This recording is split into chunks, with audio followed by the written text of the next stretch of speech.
मी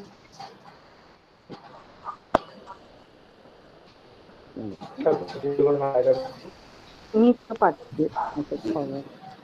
अर्षिया madam, Apurva madam, आपण सुरू करूयात. म्हणजे मॅडमचं मला वाटतं पुढेच आहे ना, त्याच्याबरोबर आपलं सुरू करता येईल. 2 वाजून 4-5 मिनिटं झालेली आहेत. Yes. Okay, please start. Anjali start करूया का? येस मॅम, ओके चालेल, मी तयार आहे. ओके, माझा आवाज येतो सगळ्यांना? व्यवस्थित. ओके. Good afternoon everyone. आगतम, स्वागतम, सुस्वागतम. 26 नोव्हेंबर आजच्या या विशेष सोहळ्यासाठी अंजली, तुझा व्हिडिओ, अंजली तुझा व्हिडिओ सुरू केला तर चालेल. तू बोलतेस ना, तुझा व्हिडिओ. ओके ओके, ठीक आहे, चालेल सर, करतो. Please. Okay. Good afternoon everyone. आगतम, स्वागतम, सुस्वागतम. 26 नोव्हेंबर आजच्या या विशेष सोहळ्यासाठी आपल्याला लाभलेले प्रमुख अतिथी. अंजली, सॉरी अंजली, मी डिस्टर्ब करतोय तुला. तुझं आडवं दिसतंय आम्हाला, उभं दिसतंय. जरा व्यवस्थित हे कर. तू एवढं व्यवस्थित बोलतेस, तुझा मोबाईल व्यवस्थित कर, म्हणजे व्यवस्थित दिसेल. हा, येस, आणखी येस, बरोबर. प्लीज, या, सॉरी डिस्टर्ब. नाही, काही प्रॉब्लेम नाही. तुम्ही एवढं व्यवस्थित करताय तर ठीक आहे. चला start. Yes Anjali. Yes. Good afternoon everyone. आगतम, स्वागतम, सुस्वागतम.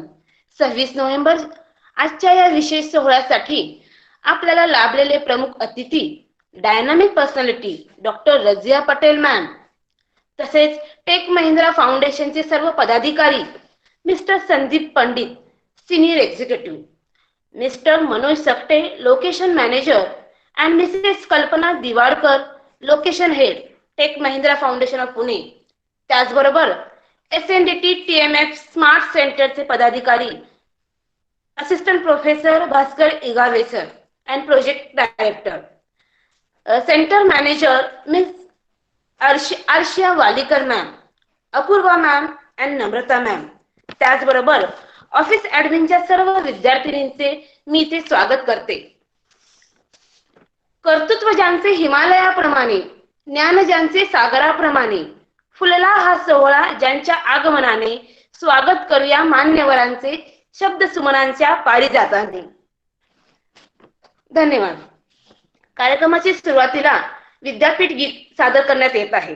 म्हणूनच मी अपूर्वा मॅमना विनंती करते की त्यांनी विद्यापीठ गीत सादर करावे. थँक्यू अंजली.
थँक्यू.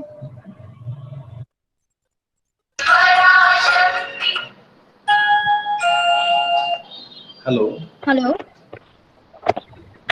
हा अपूर्वा मॅडम, व्यवस्थित नाही ऐकू आलं का सर्वांना युनिव्हर्सिटी किती नाही आलं ना? परत एकदा प्ले करतो सर. नाही सर. हा मी प्ले करतो, बंद करा सर्वांनी, बघा येत आहे का.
Thank you ma'am, thank you sir. 26 November हा दिवस भारताच्या इतिहासात सुवर्णाक्षरांनी लिहिलेला दिवस. कारण या दिवशी सर्व भारतीयांना त्यांचे मूलभूत हक्क व अधिकारांची सविस्तर मांडणी असलेल्या संविधानाचा स्वीकार करण्यात आला आहे. म्हणूनच आजचा दिवस आपण संविधान दिन म्हणून साजरा करतो. तर आज या संविधानाच्या उद्देशिकेचे वाचन करण्यासाठी मी पद्मिनी अभनावे मॅमना विनंती करते.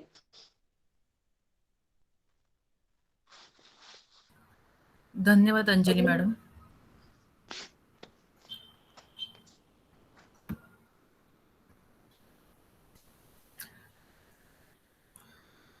प्रेझेंट करण्यात येईल.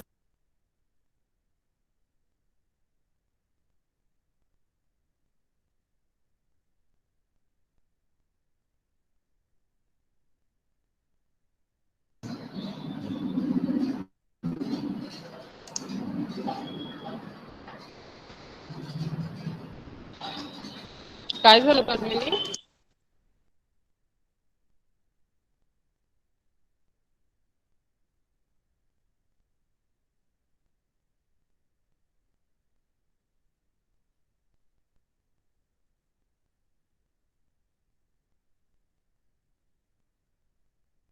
Padmini ma'am,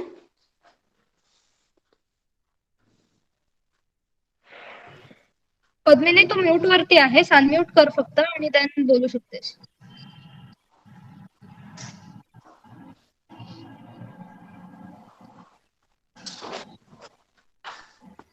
yes ma'am. Screen आता झाली स्क्रीन का शेअर शेअर? कर. आता स्क्रीन शेअर कर. ओके.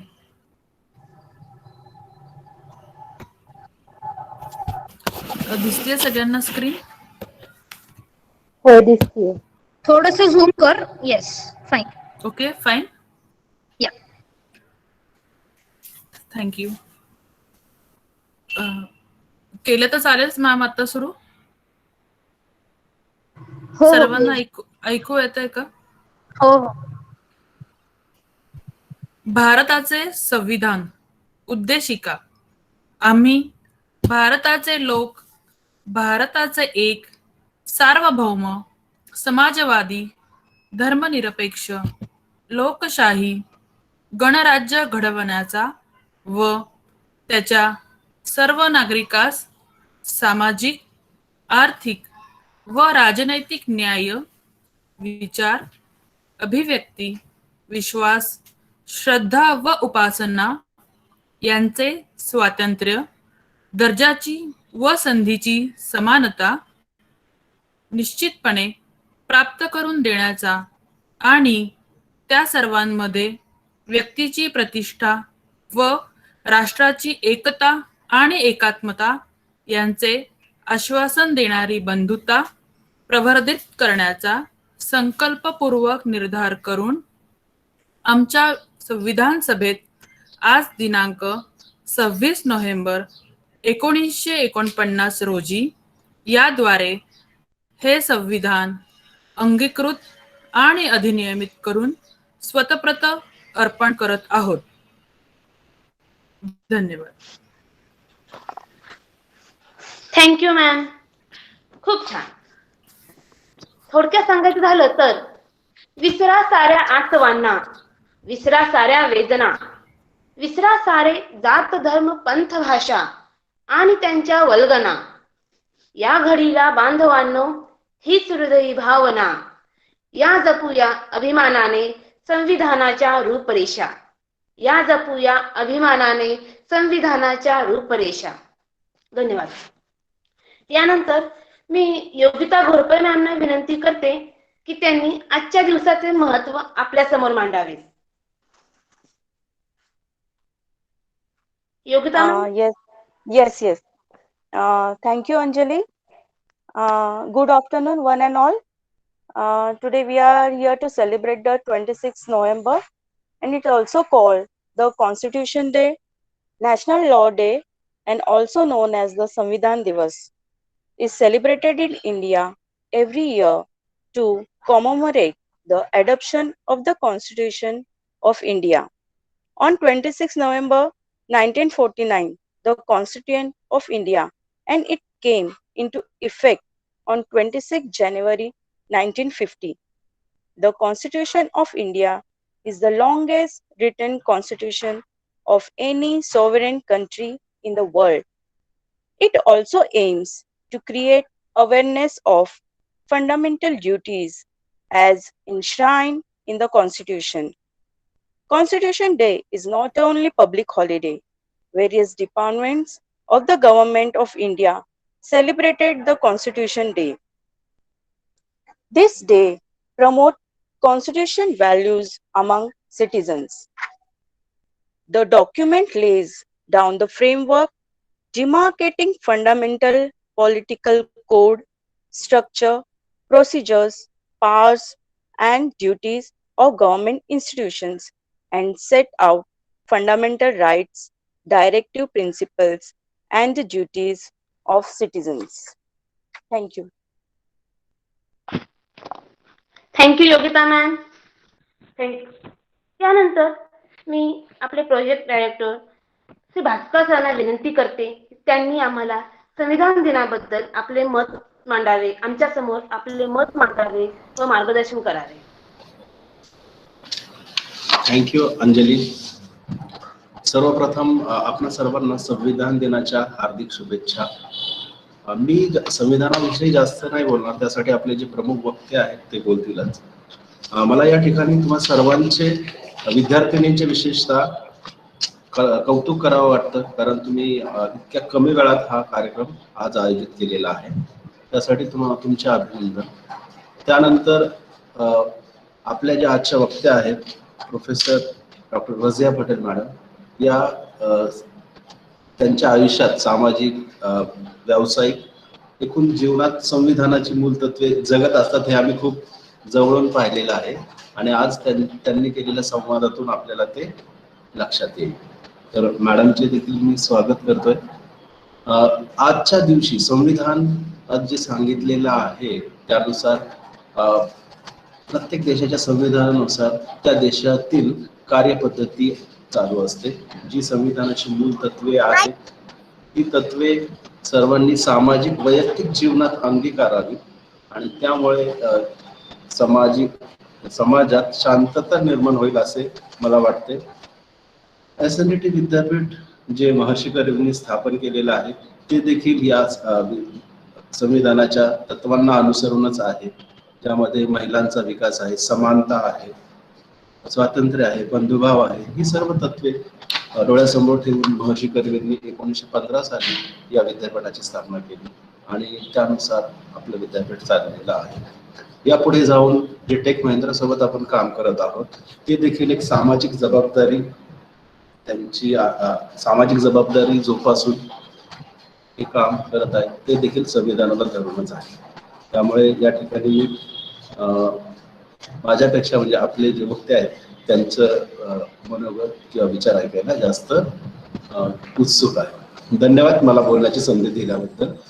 आणि मी फक्त आजच्या दिवशी एवढं सांगेल की आज जे विचार मॅडम मांडतील ते तुम्ही अंगीकारावे, जगावे, जेणेकरून समाजात शांतता, सामाजिक हार्मोनी निर्माण व्हायला नक्कीच मदत होईल. तरच ते खऱ्या अर्थाने आज आपण जो संविधान दिवस साजरा करत आहोत तो पूर्ण केल्यासाठी. धन्यवाद. Thank you, sir. Anjali, sorry to interrupt. Yes. Before going ahead, I would like to request Sandeep Pandit sir from Tech Mahindra Foundation की त्यांनी पण त्यांचं मनोगत व्यक्त करावं about Constitution Day.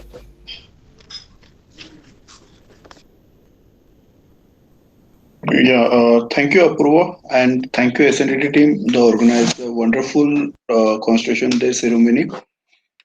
कधी वाटलं पण नव्हतं आपल्याला की आपल्याला असं ऑनलाईन एखादा सोहळा ऑर्गनाईज करू शकतो आपण. आतापर्यंत आपले जेवढे काही इव्हेंट झालेले असतील याच्या अगोदर ते सगळे आपण बघतो की कुठेतरी घरी किंवा आपल्या ऑफिसेस मध्ये किंवा सेंटर्स मध्ये झालेले. हे आपल्यासाठी पण खूप चॅलेंजेस आहेत की आपण ऑनलाईन ह्या सगळ्या गोष्टी करतोय.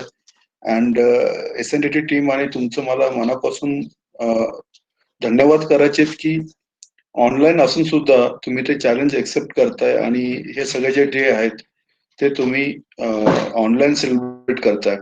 म्हणजे मला नाही वाटत हे कुठं पॉसिबल होत असत जास्तीत जास्त ठिकाणी.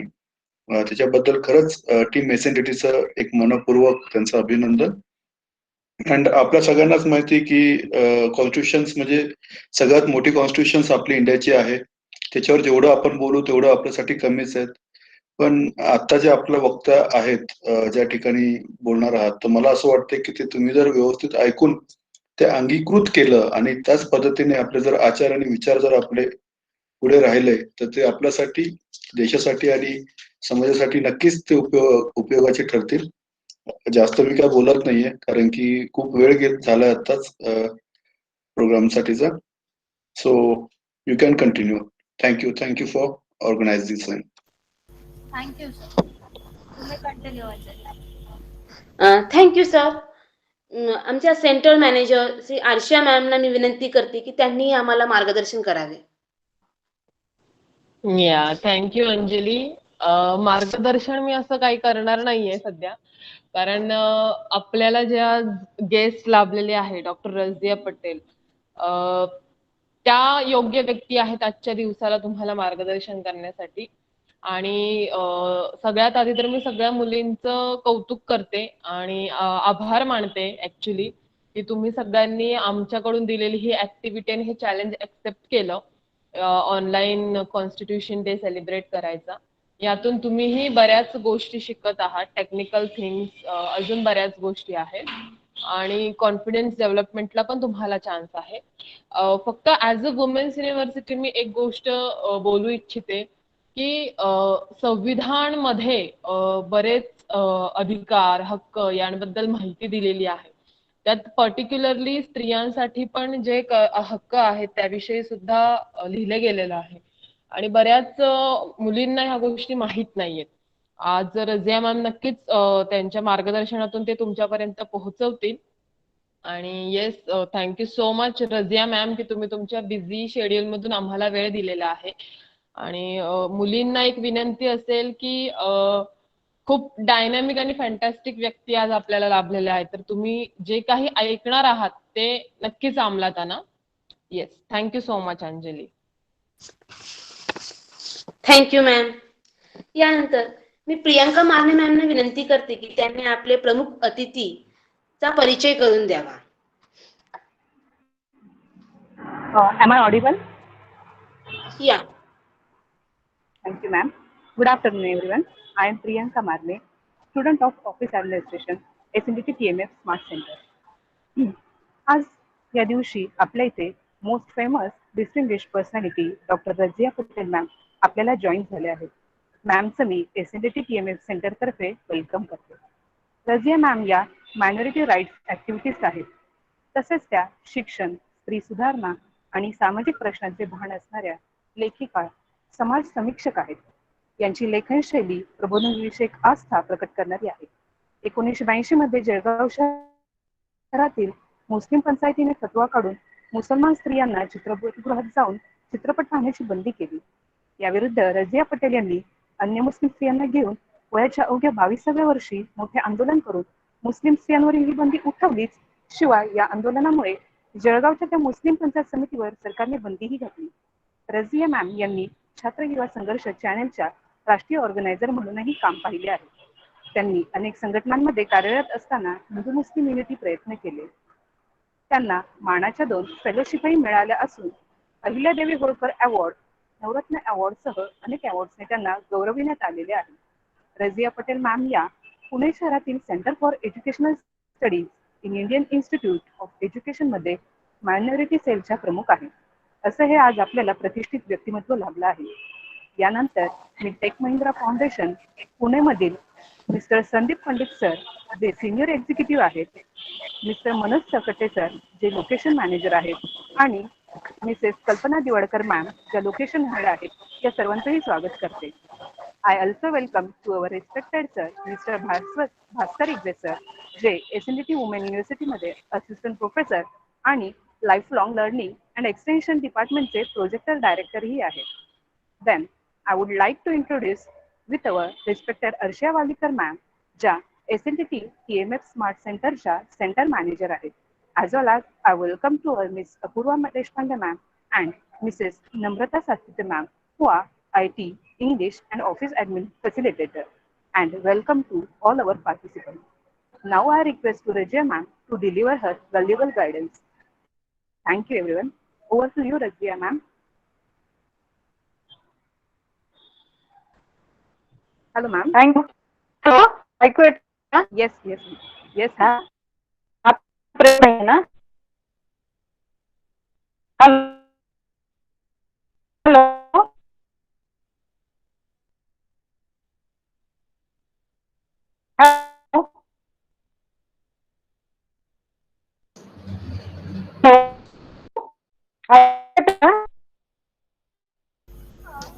मॅम आवाज Hello. ब्रेक होतोय. हॅलो, आता मॅम ब्रेक होतोय आवाज थोडासा. मी करते, मी कॅमेरा ऑफ करते. आता ऐकू येते? बेटर आहे मॅम, बट स्टील ब्रेक होतोय थोडासा. मी जरा फायचं चेक करते मी.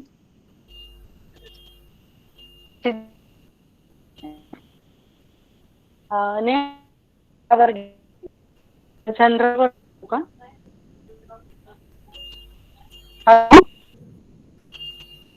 Hello hello. हा, आता ऐकते? आता नाही मॅम, ब्रेक होतोय आवाज. एक मिनिट.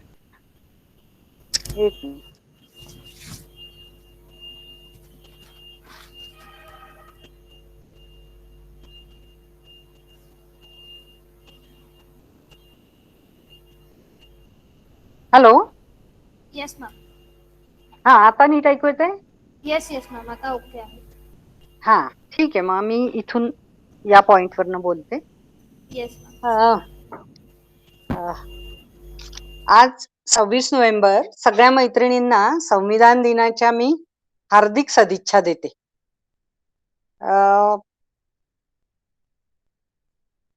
श्रीमती नादा ठाकरसी महिला विद्यापीठ प्रौढ निरंतर शिक्षण विस्तार विभागाचे संचालक भास्कर सर यांचे मी आभार मानते. त्यांनी या कार्यक्रमाचं आयोजन करताना मला ही संधी दिली. तसंच मी टेक महिंद्रा फाउंडेशन चे पण आभार मानते आणि टेक महिंद्रा फाउंडेशनचे जे साथीचे आहेत श्री संदीप पंडित, मनोज सकटे, अर्शिया वालीकर, दिवाडकर मॅडम, या सगळ्यांचे मी आभार मानते की त्यांनी आजच्या दिवसाचा हा कार्यक्रम आयोजित केलेला आहे. सूत्रसंचालक अंजली गवळी, माझा परिचय करून देणाऱ्या प्रियांका मारणे आणि सर्व मैत्रिणींनो, आज तुम्ही पण या कार्यक्रमासाठी आलात याच्याबद्दल मी तुमचेही आभार मानते. कारण आजचा दिवस खूप महत्वाचा आहे आणि विशेषतः महिलांसाठी तर खूपच महत्वाचा आहे. त्याच्यामुळे आजच्या दिवसाला जसं भास्कर सर म्हणाले आणि संदीप सर पण म्हणाले की संविधान जे आहे ते समजून घेणं हा एक भाग आहे, पण दुसरा भाग आहे ते अंगीकृत करणं. तर हे अंगीकृत करणं जे आहे ते आपल्या दृष्टीने खूप महत्वाचं आहे. आणि महिलांसाठी जे आहे समाजामध्ये जे जे घटक दुय्यम किंवा शोषित आहेत त्यांच्यासाठी संविधान हा खूप मोठा आधार आहे. तर हे आपण लक्षात घेतलं पाहिजे आणि त्यामुळे संविधानाचे विचार जे आहेत ते अंगीकृत करायचा प्रयत्न केला पाहिजे. आता काय होतं की संविधान संविधान असं आपण ऐकतो, पण संविधान किंवा राज्यघटना म्हणजे काय असते? तर एखादा देश किंवा राष्ट्र जे आहे ते चालवण्यासाठी काय त्याचे मूळ आदर्श आहेत, काय त्यांची तत्व आहेत, काय त्यांची वैचारिक मूल्य आहेत, हे स्पष्ट करणारा आणि त्या मूल्यांच्या नुसार राष्ट्र चाललं पाहिजे या नियमांचा जो संच असतो त्याला संविधान किंवा राज्यघटना म्हणतात. आता हे कोणासाठी नियम?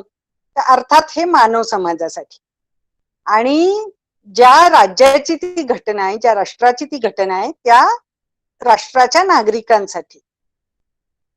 तर त्याच्यामुळे आपण हे लक्षात घेतलं पाहिजे की हा देश कसा चालावा, हा देश कसा चालवला जावा याच्या संबंधीचं मार्गदर्शन जे आहे ते या देशाची किंवा त्या देशाची राज्यघटना जी आहे ती करत असते. आता आणखीन मी थोडं स्पष्ट करते की राज्यशास्त्रज्ञ बोलिंग बोग जे आहेत त्यांनी 1733 मध्ये राज्यघटना म्हणजे काय हे सांगताना असं म्हणलं होतं, एक लक्षात घ्या किती महत्वाचं आहे. ते असं म्हणले की समाजाच्या कल्याणासाठी आणि निश्चित उद्देशाने प्रेरित झालेली, सिद्ध अशा काही तत्वांवर अधिष्ठित असलेली आणि समाजाने मान्यता दिलेली, जिच्यात कायदे, संस्था आणि रूढी यांचा समावेश आहे, अशी सर्वसामान्य स्वरूपाची शासन विषयक पद्धती म्हणजे ही राज्यघटनेने दिलेली पद्धती. तर याच्यामध्ये समाजाच्या कल्याणासाठी आणि निश्चित उद्देश, तुमचा निश्चित उद्देश काय आहे? मानव समाजाला पुढे नेणं, देशाला पुढे नेण्यासाठी नागरिकांना पुढे नेणं, हा तुमचा निश्चित उद्देश आहे का नाही हे महत्वाचं आहे याच्यामध्ये. आता येतोय ना आवाज नीट? Hello? Yes ma'am. Yes ma'am. Yes हा येस येस मॅम. हा, तर त्यामुळे राज्यघटनेचं जे महत्व आहे ना ते हे आहे की तुम्ही भविष्यात तुमच्या देशाला कुठे नेऊ इच्छिता आणि त्याच्यासाठी तुमचा उद्देश काय आहे, तुमची कार्यपद्धती काय आहे. तर हा एक भाग. दुसरी गोष्ट, राज्यघटनेच्या बाबतीत एक गोष्ट आणखीन समजून घेतली पाहिजे आपण, ती म्हणजे राज्यघटना ही सरकारने बनवलेली असते असं नाही. राज्यघटना लोकांनी बनवलेली, म्हणजे लोकशाहीमध्ये तर लोकच निर्माण करतात राज्यघटना. आणि त्यामुळे भारताचं संविधान आपण जर पाहिलं तर आपल्याला स्पष्टपणे लक्षात येतं की भारताचं संविधान लोकांनी कसं निर्माण केलंय ते. काय झालंय की भारतीय संविधानाचा पाया केव्हा घातला गेला? तर आपली स्वातंत्र्य चळवळ जी होती त्या चळवळीमध्ये भारताच्या संविधानाचा पाया घातला गेला. म्हणजे जेव्हा ब्रिटिशांच्या विरोधात चले जाव आंदोलन महात्मा गांधींनी हाक दिली चले जावची आणि भारत स्वतंत्र करण्यासाठी आंदोलन छेडलं, करो या मरो. त्या काळामध्ये साधारणपणे 1937 मध्ये ब्रिटिश सरकारला या आंदोलनातनं मागणी करण्यात आली की आता घटना समिती केली पाहिजे, आमचा देश स्वतंत्र व्हावा आणि स्वतंत्र झाल्यानंतर तो कसा चालेल. तर त्याच्यामुळे आपल्याला असं दिसतं की त्याची मागणी राष्ट्रीय चळवळीमधनच आलेली होती आणि आम्हाला एक स्वतंत्र राष्ट्र व्हायचंय. तर त्याच्यामुळे आम्हाला ही घटना जी आहे आमची असली पाहिजे असं त्या चळवळीने मागणी केली. आणि मग स्वातंत्र्याच्या पूर्वी 6 डिसेंबर 1946 मध्ये घटना समिती स्थापन करण्यात आली. आणि त्यामुळे जे आहे की आपल्याला असं दिसतं की भारताची घटना जी आहे त्याच्यामध्ये काय प्रतिबिंबित झालेलं आहे, काय दिसतंय आपल्याला. तर आपल्याला असं दिसतं की ही सगळी जी प्रोसेस चालवली गेली त्याच्यामध्ये लोकप्रतिनिधी म्हणजे आपण जेव्हा म्हणतो की लोकांनी तयार केली ही घटना, तर लोकांनी घटना तयार केली म्हणजे काय, तर घटना समिती जी होती त्याच्यामध्ये लोकनियुक्त प्रतिनिधी जे होते त्यांचा समावेश आपल्याला दिसतो. आणि मग 29 ऑगस्ट 1947 मध्ये मसुदा समिती ड्राफ्टिंग कमिटी जी आहे घटनेची निर्माण करण्यात आली. आणि या ड्राफ्टिंग कमिटी जी होती ती अतिशय महत्वाची, सर्वात महत्वाची कमिटी भारताच्या घटनेची म्हणजे ड्राफ्टिंग कमिटी. आणि या संविधानाचा मसुदा तयार करण्यामध्ये मुख्य नेतृत्व जे होतं, मुख्य भूमिका जी होती ती डॉक्टर बाबासाहेब आंबेडकरांची होती. आणि बाबासाहेब आंबेडकरांनी घटना समिती समोर जे भाषण दिलं त्या काळात ते इतकं परिपूर्ण आणि तेजस्वी होतं की अगदी सर्वानुमते त्यांना या ड्राफ्टिंग कमिटीचं अध्यक्ष नेमण्यात आलं. आणि आपण मग बघतो आता आपण आपली भारताची घटना हातात जरी घेतली तरी आपल्याला लक्षात येईल की केवढं प्रचंड काम आहे, किती मोठी, जगातल्या सगळ्यात मोठ्या ज्या 2च घटना आहेत त्याच्यापैकी आपली एक आहे क्युबाची आहे आणि भारताची ही लिखित घटना सगळ्यात मोठी जी आहे ती भारताची राज्यघटना आहे. तर त्याच्यामुळे ह्या इतकी मोठी ही घटना जगातली 2ऱ्या क्रमांकाची मोठी ही राज्यघटना तयार करण्यात आली. त्याच्यामध्ये काय आहे, एवढी मोठी घटना आहे बाबा ही राज्यघटना, इतके त्याला 2 वर्षाच्या वर काळ लागला तयार करण्यासाठी आणि अतिशय बारीक बारीक बारीक गोष्टींचा त्याच्यामध्ये विचार करण्यात आलेला आहे. तर ही घटना काय म्हणते, कशासाठी ती महत्वाची आहे स्त्रियांसाठी आणि जे मार्जिनलाइज्ड आहेत, जे वंचित आहेत, दलित, वंचित, महिला, अशा सगळ्यांसाठी ही भारताची घटना खूप महत्वाची का आहे, किंवा भारतातला प्रत्येक नागरिक जो आहे त्याच्या अस्तित्वाचा आधार म्हणजे भारताची ही घटना आहे. घटना असल्यामुळे आपल्याला नागरिकत्व जे आहे त्याचं अस्तित्व आपल्याला ठाम झालेलं दिसतं, ठळक झालेलं दिसतं. आता या घटनेने म्हटलंय काय, कशामुळे जगामध्ये उत्कृष्ट घटनांपैकी सुद्धा भारताची घटना मानली जाते. तर आता लक्षात घ्या की ह्या म्हणजे निश्चित उद्दिष्ट असावं, राष्ट्राचं काय निश्चित उद्दिष्ट आहे. तर उद्दिष्टिकेमध्ये आता वाचन केलंच आपल्या एका मैत्रिणींनी, तर ते त्याच्यामध्ये तिने बाकी सगळे मुद्दे सांगितलेलेच आहेत, पण त्याच्यामध्ये महत्वाचं काय आहे, आम्ही भारताचे लोक म्हणजे आम्हीच स्वतःप्रती हे अर्पण करत आहोत, हे आम्ही लोकांनीच तयार केलेलं आहे.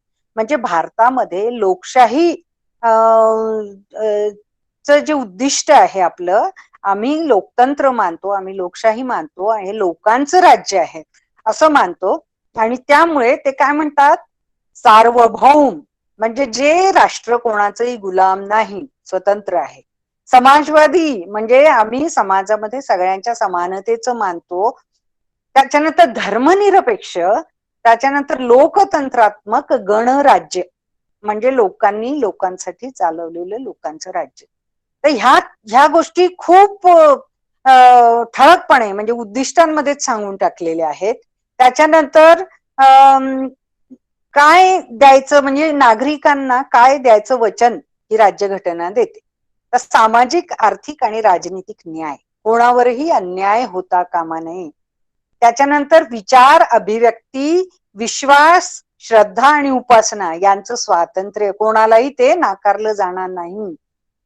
आता हे विचार आणि अभिव्यक्ती स्वातंत्र्याचं जे आहे तो तर खूप महत्वाचा मुद्दा आहे. स्त्रियांना तर कायमच ते बघावं लागतं, कारण मला माहिती आहे घरामध्ये मुलींना जे वाढवलं जातं त्याच्यामध्ये तुला काय कळतं, तू कशाला बोलतेस, मुलींनी असं तोंड वर करून बोलू नये असंच सांगितलं जातं.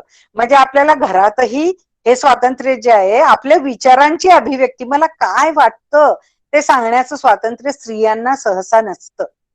पण भारताचं संविधान हे आपल्याला संधी आणि स्वातंत्र्य देत आहे की विचार आणि त्यांची अभिव्यक्ती, बोलण्याचं स्वातंत्र्य हे जे आहे ते सगळ्या नागरिकांना असलं पाहिजे. आता आणखीन एक म्हणजे दर्जा आणि संधीची समानता. आता बघा काय होतं की स्वातंत्र्य घटनेने दिलेलं आहे, पण मी राहते ग्रामीण भागात, मी राहते आदिवासी भागात आणि माझी एखादी मैत्रीण राहते शहरी भागात. तिला मिळणारी संधी आणि मला मिळणारी संधी याच्यात फरक आहे की नाही? समाजामध्ये जी विषमता आहे, आर्थिक विषमता आहे, जातीय विषमता आहे, एखाद्या उच्चवर्णीय स्त्रीला मिळणारं स्वातंत्र्य आणि दलित जातीतून आलेल्या मुलीला मिळणारं स्वातंत्र्य, तिला संधी आहे का आपलं अस्तित्व, आपले गुण सिद्ध करण्याची? तर त्यामुळे भारताच्या संविधानाची जी उद्देशिका आहे त्याच्यामध्ये त्यांनी संधीची समानता सगळ्यांना मिळाली पाहिजे असं तर म्हटलंच आहे. पण दर्जाची, हे बघा हे अतिशय महत्वाचे लक्षात, की क्वालिटी कोणत्या दर्जाची, म्हणजे ग्रामीण भागातल्या शाळेत शिकणारी मुलगी आणि शहरी भागातल्या शाळेत शिकणारी मुलगी यांच्या शिक्षणाच्या दर्जामध्ये समानता आहे का?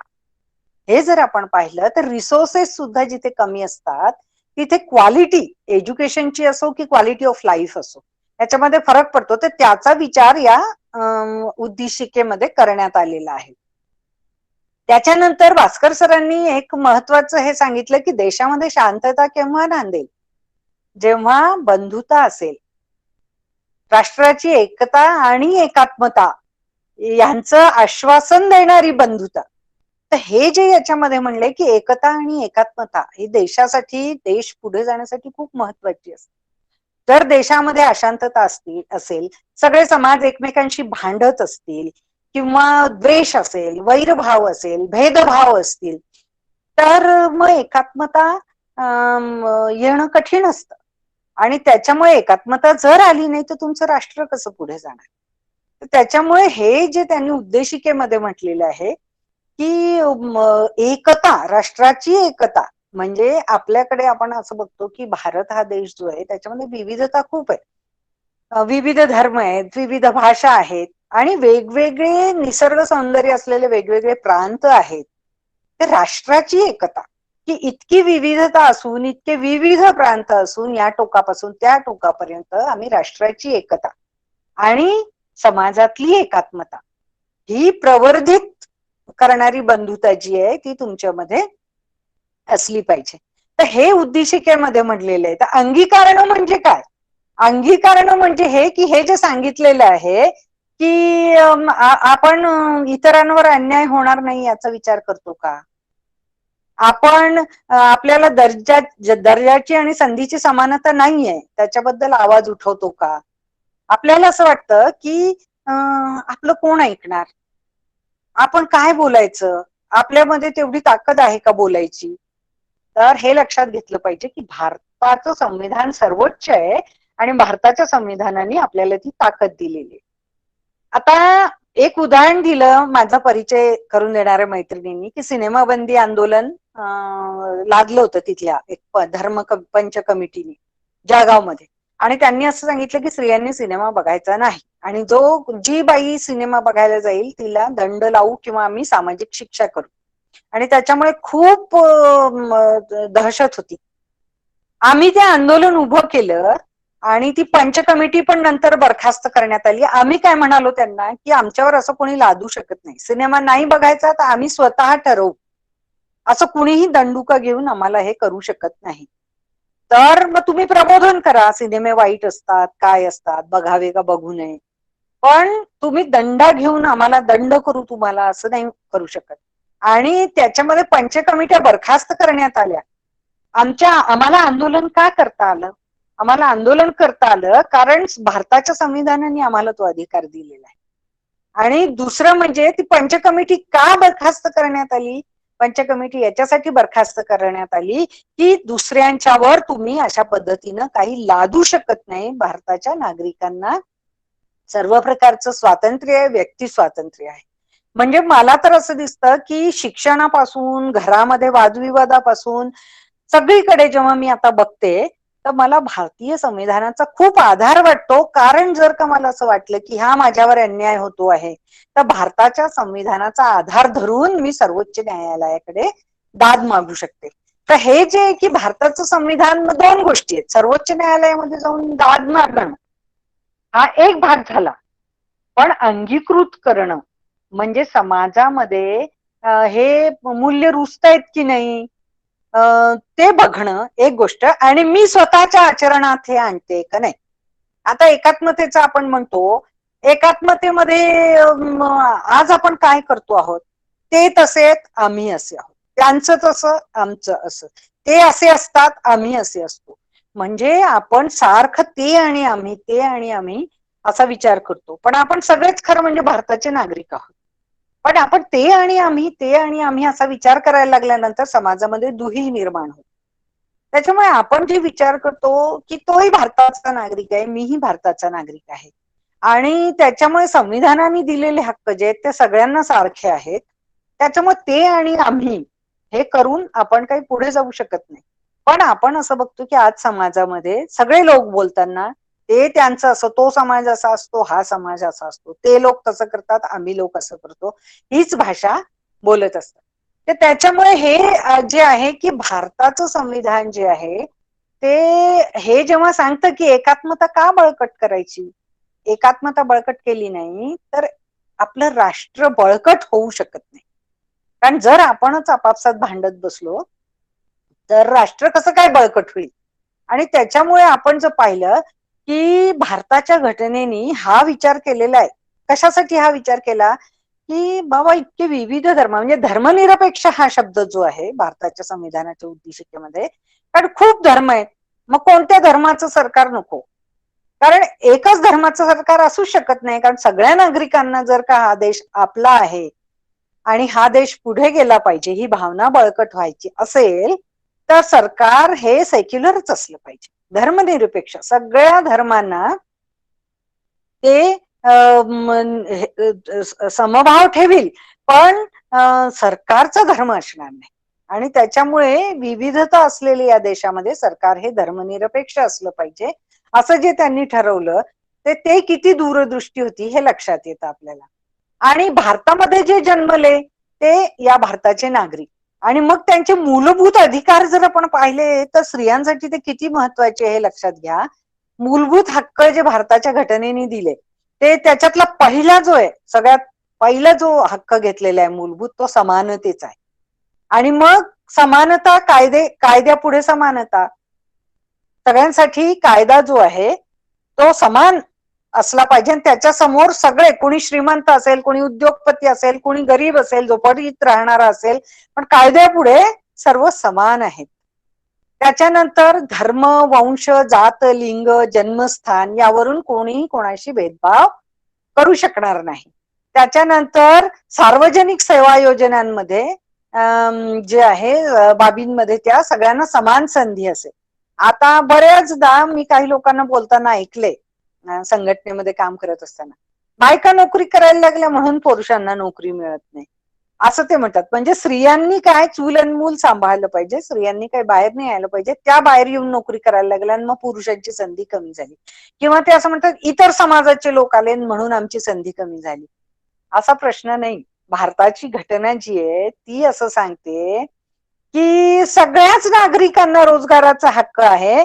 आणि मग हे कोणी म्हणजे ही अंमलात कोणी आणायची आहे घटना भारताची, तर जे राज्यसत्तेत जातात निवडून आल्यानंतर त्यांनी ही अंमलात आणायची आहे.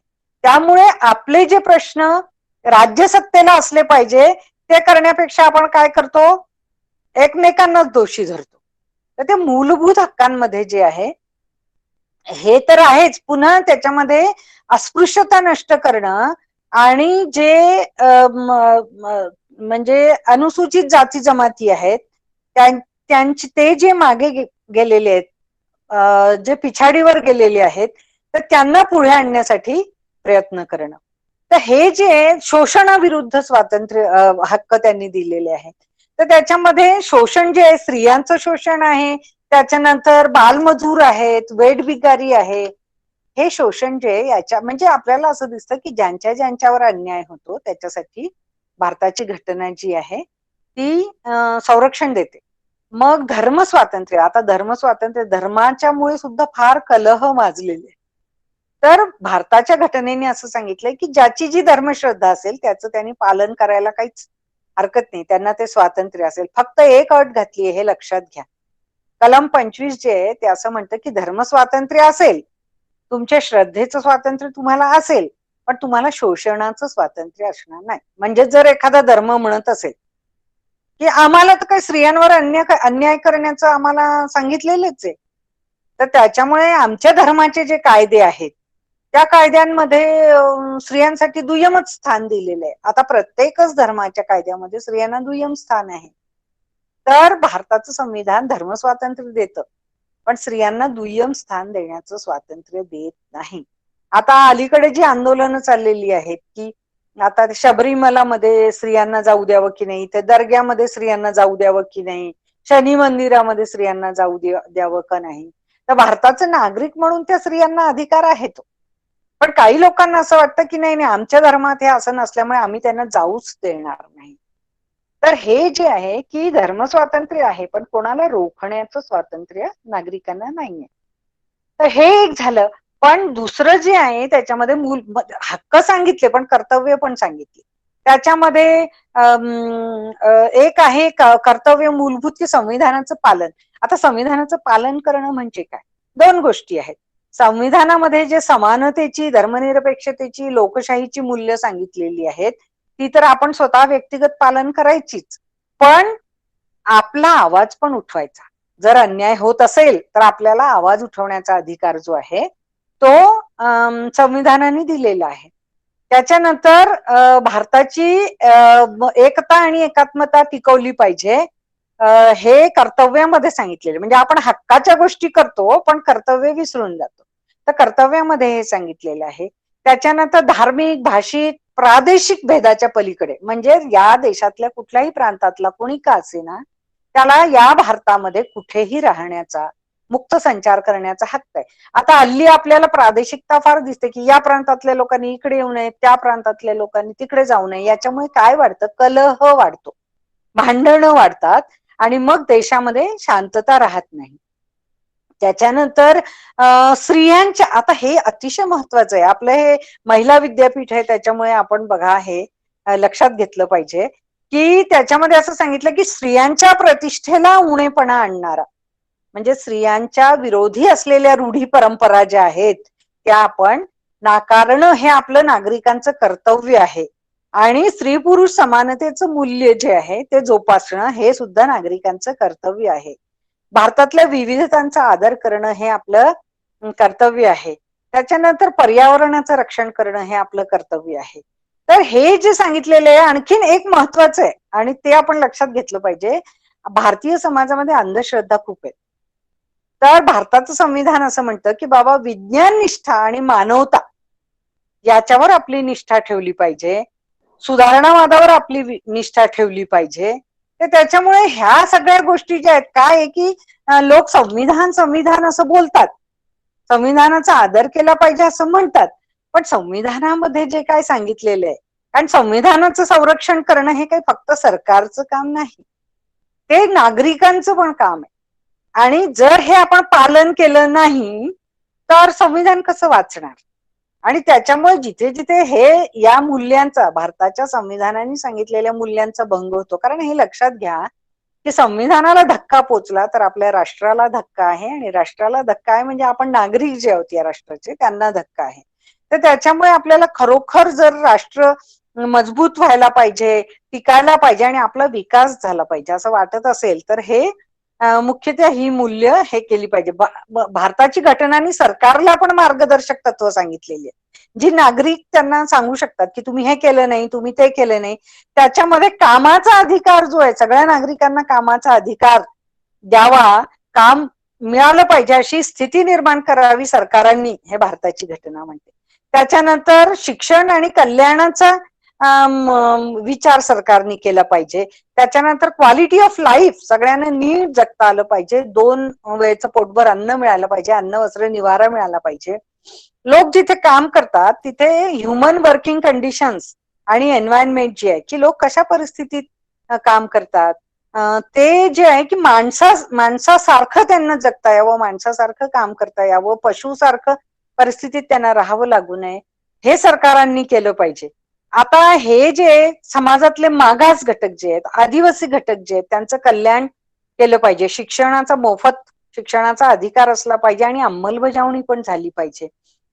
हे सगळे नागरिकांच्या हिताच्या गोष्टी भारताच्या संविधानामध्ये आहे. आता तुम्ही लक्षात घ्या की ज्या बाबासाहेब आंबेडकरांना जाती व्यवस्थेचे खूप चटके सोसावे लागले, त्या माणसांनी सगळ्यांच्या कल्याणाचा इतका बारीक बारीक बारीक विचार केलेला आहे की भारताचं संविधान सरकारने कसं चालावं याच्याही पेक्षा नागरिकांचं कल्याण कशात आहे आणि नागरिकांना चांगलं जीवन कसं जगता येईल आणि शांतता आणि एकात्मता कशी राहील याच्याबद्दल खूप गोष्टी सांगितलेल्या आहेत.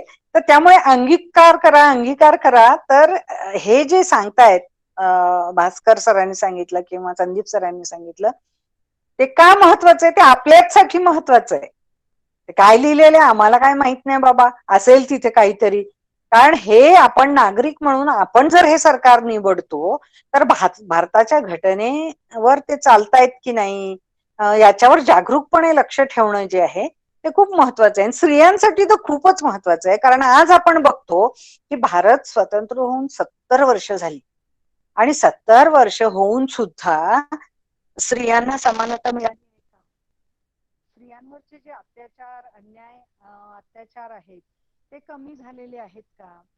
हे जर आपण पाहिलं तर आपल्याला ते वाढतानाच मॅडम आवाज थोडा कमी झालाय, मला वाटतं तुमचा माईक तोंडापाशी. फोन आलाय दुसरा माझ्या याच्यावर, त्याच्यामुळे बरं मी तो बंद करते आधी. येस.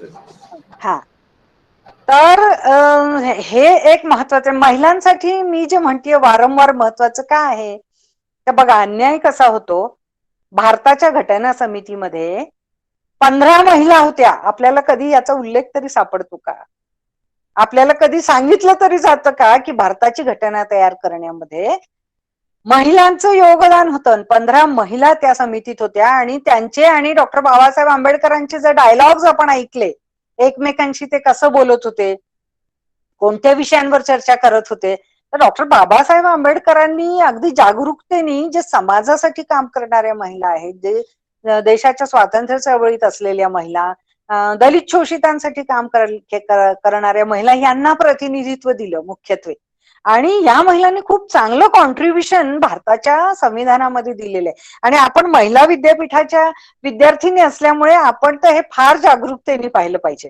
म्हणजे त्याच्यामध्ये बघा तुम्ही की कसं होतं की एक ज्या होत्या त्या अम्मू स्वामीनाथन या केरळच्या होत्या आणि त्यांनी दलित म्हणजे जाती व्यवस्थेच्या विरोधात दलित शोषितांसाठी काम केलं होतं आणि त्यांचं मोठं योगदान. तर त्या आग्रही होत्या की घटनेमध्ये म्हणजे समानतेचं जे मूल्य आहे, भारतामध्ये आपण असं म्हणतो विविधता आहे पण भारतामध्ये विषमता पण खूप आहे.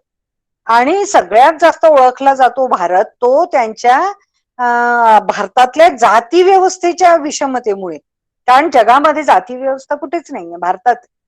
आणि भारतामध्ये जाती व्यवस्थेची जी विषमता आहे, उच्च नीचता आहे, तर अम्मू स्वामीनाथन या घटना समितीत होत्या. त्यांनी त्यांचं योगदान दिलं त्या या जाती व्यवस्थेच्या प्रश्नावर. सरोजिनी नायडू ज्या होत्या त्या महिला स्वातंत्र्य आणि राष्ट्रीय एकात्मता याच्यासाठी जे योगदान त्यांचं आहे त्याच्यासाठी त्यांना घेतलेलं होतं. सुचेता कृपलानी जे आहेत त्यांनी 1940 मध्ये विमेन विंग स्थापन केलेली होती. म्हणजे हे लक्षात घ्या की त्याही काळामध्ये महिला खूप ऍक्टिव्ह होत्या. म्हणजे स्वातंत्र्य चळवळीत तर होत्याच पण सामाजिक आपण जर पाहिलं. आणि उत्तर प्रदेशच्या पहिल्या मुख्यमंत्री ज्या महिला मुख्यमंत्री ज्या आहेत त्या सुचेता कृपलानी. त्याच्यामुळे त्याच्यात होत्या. विजयालक्ष्मी पंडित ज्यांनी 4 ते 5 वेळा तुरुंगवास सोसला स्वातंत्र्यासाठी. त्याच्यानंतर दक्षिणानी वेलायुध या ज्या केरळच्या आहेत यांनी सुद्धा दलित महिलांच्या शोषणाविरुद्ध काम केलेलं आहे. त्याच्यानंतर एक मुस्लिम महिला होत्या बेगम एजाज रसूल, आणि त्याआधी मुस्लिम लीग मध्ये होत्या, पण जेव्हा फाळणी झाली तर त्यांनी मुस्लिम लीग सोडून त्यांनी काँग्रेसच्या त्या सदस्य झाल्या. मुस्लिम लीगच्या विचारांचा त्यांनी मग पाठपुरावा केला नाही. त्याच्यानंतर दुर्गाबाई देशमुख ज्या आहेत त्यांनी स्त्री शिक्षणावर खूप मोठं काम केलेलं आहे. हंसा मेहतांनी बाल शिक्षणावर खूप काम केलं. कमला चौधरी नावाच्या ज्या होत्या त्यांनी त्यांच्या स्वतःच्या कुटुंबाविरुद्ध बंड सुरू केलं. का सुरू केलं बंड? तर त्यांचं कुटुंब जे ते ब्रिटिश समर्थक होतं, इंग्रजांचं समर्थन करत होतं. त्या म्हणाल्या मला हे पटूच शकत नाही, ज्यांनी आपल्याला गुलाम केलेलं आहे अशा राज्य व्यवस्थेची मी समर्थक असूच शकत नाही. त्यामुळे त्यांनी परिवाराच्या विरुद्ध बंड केलं होतं कमला चौधरीने. आसामच्या लीला रॉय ज्या होत्या त्यांनी महिला अधिकारांवर काम केलेलं होतं. त्याच्यानंतर मालती चौधरी म्हणून ओरिसाच्या आहेत, त्या स्वातंत्र्य चळवळीत त्यांनी काम केलेलं होतं. पूर्णिमा बॅनर्जी युपीच्या, त्यांनी ट्रेड युनियन, शेतकरी आणि ग्रामीण विभागामध्ये खूप काम केलं. त्याच्यानंतर पंजाबच्या राजकुमारी म्हणजे राजघराण्यातली मुलगी ही राजकुमारी अमृत कौर, त्यांनी आरोग्य क्षेत्रामध्ये खूप काम केलेलं होतं. त्याच्यानंतर सगळ्यात महत्वाचा प्रश्न जो आजच्या महिला चळवळी उचलतात तो आहे स्त्रियांसाठी कायदे न्याय देणारे असावेत, किंवा मग धर्मावर आधारित जे व्यक्तिगत कायदे आहेत, मुसलमानांसाठी वेगळा, हिंदूंसाठी वेगळा, ख्रिश्चनांसाठी वेगळा, असे जे कौटुंबिक कायदे आहेत त्याच्या विरोधात रेणुका रे या ज्या बंगालच्या होत्या तेव्हा त्यांनी स्त्रियांसाठी कायदे एकसारखे कसे असले पाहिजेत याच्याबद्दल त्यांनी संविधान समितीमध्ये आवाज उठवला होता.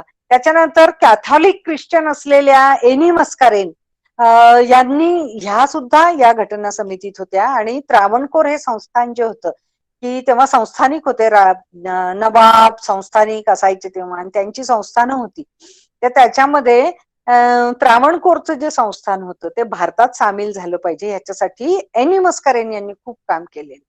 तर त्याच्यामुळे हे जे आहे की आपण लक्षात घ्या की भारताची घटना जर आपण वाचली तर आपल्याला लक्षात येतं की या प्रत्येक क्षेत्रामध्ये काम करणाऱ्या महिलांनी त्याच्यामध्ये योगदान केलेलं आहे. आणि आपण जर ते बाबासाहेब जेव्हा या महिलांशी बोलत होते ते जर आपण पाहिलं की यांच्या चर्चा कशा चालत होत्या, याच्यात आपल्याला लक्षात येईल की महिलांनी खूपच ठामपणे त्याच्यामध्ये भूमिका मांडलेली आहे. तर त्याच्यामुळे आजचा संविधान दिवस जो आहे, तुम्ही लक्षात घ्या कुठेही बघा आता संविधानाचे कार्यक्रम तुम्ही, पण महिलांचा उल्लेख नाही होत. महिलांच्या बद्दल महिलांचं काय योगदान आहे बाबा भारताच्या घटनेमध्ये, भारताच्या स्वातंत्र्य चळवळीमध्ये, तर त्याचा उल्लेख होत नाही. तर त्याच्यामुळे मला ह्या 2 गोष्टी या निमित्ताने तुमच्या सगळ्यांच्या समोर मांडायच्या होत्या की भारताच्या घटनेत सांगितलेली जी पूर्ण मूल्य व्यवस्था आहे, जी पूर्ण कलम आहेत, ती आपल्या नागरिकांच्याच भल्यासाठीची आहेत, या देशाच्या भल्यासाठीची जी आहेत. त्यामुळे आपण जसं सरकारकडे आग्रह धरला पाहिजे की नाही या घटनेप्रमाणे सरकारने चाललं पाहिजे, या घटनेप्रमाणे सगळ्यांचं कल्याण. काय झालंय की घटना निर्माण होऊन 70-80 वर्ष झाली पण समानता अजून आलेली नाही. त्याच्यामुळे आपल्याला काम करावं लागेल ते मी स्वतः व्यक्तिगत घटनेच्या मूल्यांचं पालन करते का नाही, माझ्या कुटुंबामध्ये मी करू देते का नाही. कारण जे लोकशाही म्हणतायत ते, जे अभिव्यक्ती स्वातंत्र्य म्हणतायत ते आपल्याला कुटुंबात मिळतं का स्त्रिया म्हणून, आपल्याला बोलू दिलं जातं का, निर्णय प्रक्रियेमध्ये आपल्याला घेतलं जातं का, आणि त्याला महत्व असतं का, घराच्या संपत्तीमध्ये स्त्रियांना किती वाटा असतो, घराच्या पूर्ण अर्थव्यवस्थेमध्ये स्त्रियांना किती वाटा असतो, हे जर आपण पाहिलं तर व्यक्तिगत मग कुटुंब मग समाज असं जर हे मूल्यांचा प्रसार आपण केला तर ते व्यक्तीवर पण खूप अवलंबून आहे. आपण ह्या मूल्यांचा अंगीकार केला, आपल्या कुटुंबात ती मूल्य आणली आणि पुढे आपल्या मुलांवर त्या पद्धतीचे संस्कार केले तर अशा पद्धतीनं कुटुंबाद्वारे समाजामध्ये ही मूल्य रुजतील आणि समाजातून पूर्ण राष्ट्रामध्ये जे आहे या मूल्यांबद्दलची जागरूकता निर्माण होईल. हे एक. आणि दुसरं, महिलांचं योगदान जे आहे या घटना निर्मितीमध्ये त्याचंही स्मरण केलंच पाहिजे आणि कितीही वाईट परिस्थिती असो, देशामध्ये भेदभाव असोत, भांडणं असोत, पण भारत हा एक टिकला आहे. याचं कारण एकात्मतेची संस्कृती हे एक आहे, पण भारताचं संविधान जे आहे ते सुद्धा आपल्याला एकत्र ठेवतं. आणि त्याच्यामुळे भारताचं आपल्याला आपला देश एकत्र टिकायचा असेल, आपण नागरिक म्हणून आपले अधिकार आपल्याला मिळायचे असतील, स्त्रिया म्हणून आपल्याला जर सबळ व्हायचं असेल, तर भारताचं संविधान, मुस्लिम स्त्रियांच्या मध्ये काम करताना आम्हाला कायम लक्षात आलं की भारताच्या संविधानाचा आधार घेऊन आम्ही आमचे लढे लढवले. आणि त्यामुळे भारतीय संविधान जे आहे ते आपल्या अस्तित्वाचा आधार आहे, आपल्याला पुढे जाण्याची दिशा देणारं आपलं संविधान आहे. त्याच्यामुळे आपण हे व्यक्तिगत, सामाजिक, कौटुंबिक आणि राष्ट्र म्हणून याचं पालन केलं पाहिजे. आणि मुख्य म्हणजे तुम्ही विद्यार्थिनी म्हणून सांगतेय की हे जे आहे संविधानाचा अभ्यास करताना अतिशय डोळसपणे आणि कृतिशीलपणे त्याचा अभ्यास केला गेला पाहिजे, एवढी विनंती करते. आणि मला ही संधी दिली म्हणून एकदा पुन्हा आभार मानते भास्कर सरांचे आणि इथे थांबते. थँक्यू. Thank you ma'am. संविधानाच्या प्रत्येक वैशिष्ट्यांचा इतका अभ्यास आणि इतकी महत्वपूर्ण माहिती दिल्याबद्दल आपलं पुन्हा एकदा आभार. सामर्थ्य आमच्या अंगी यावे, शब्द आपुले पेलण्याचे. थँक्यू. एक मिनिट अंजली, मला वाटतं कुणाला काय मॅडमची परमिशन असेल तर कुणाला काय बोलायचं असेल, सांगायचं असेल, प्रश्न असतील तर एक 5 मिनिट, आपण 5-10 मिनिट, कारण नक्की तुम्हाला काय समजलंय का, म्हणजे काय गोष्टी आहेत, काय मत व्यक्त करायचंय का, असं बोलल्या तर बोलावं असं मला वाटतंय. त्यामुळे सर्व विद्यार्थ्यांना विनंती आहे की अनम्यूट होऊन तुम्ही विचारा, बोला.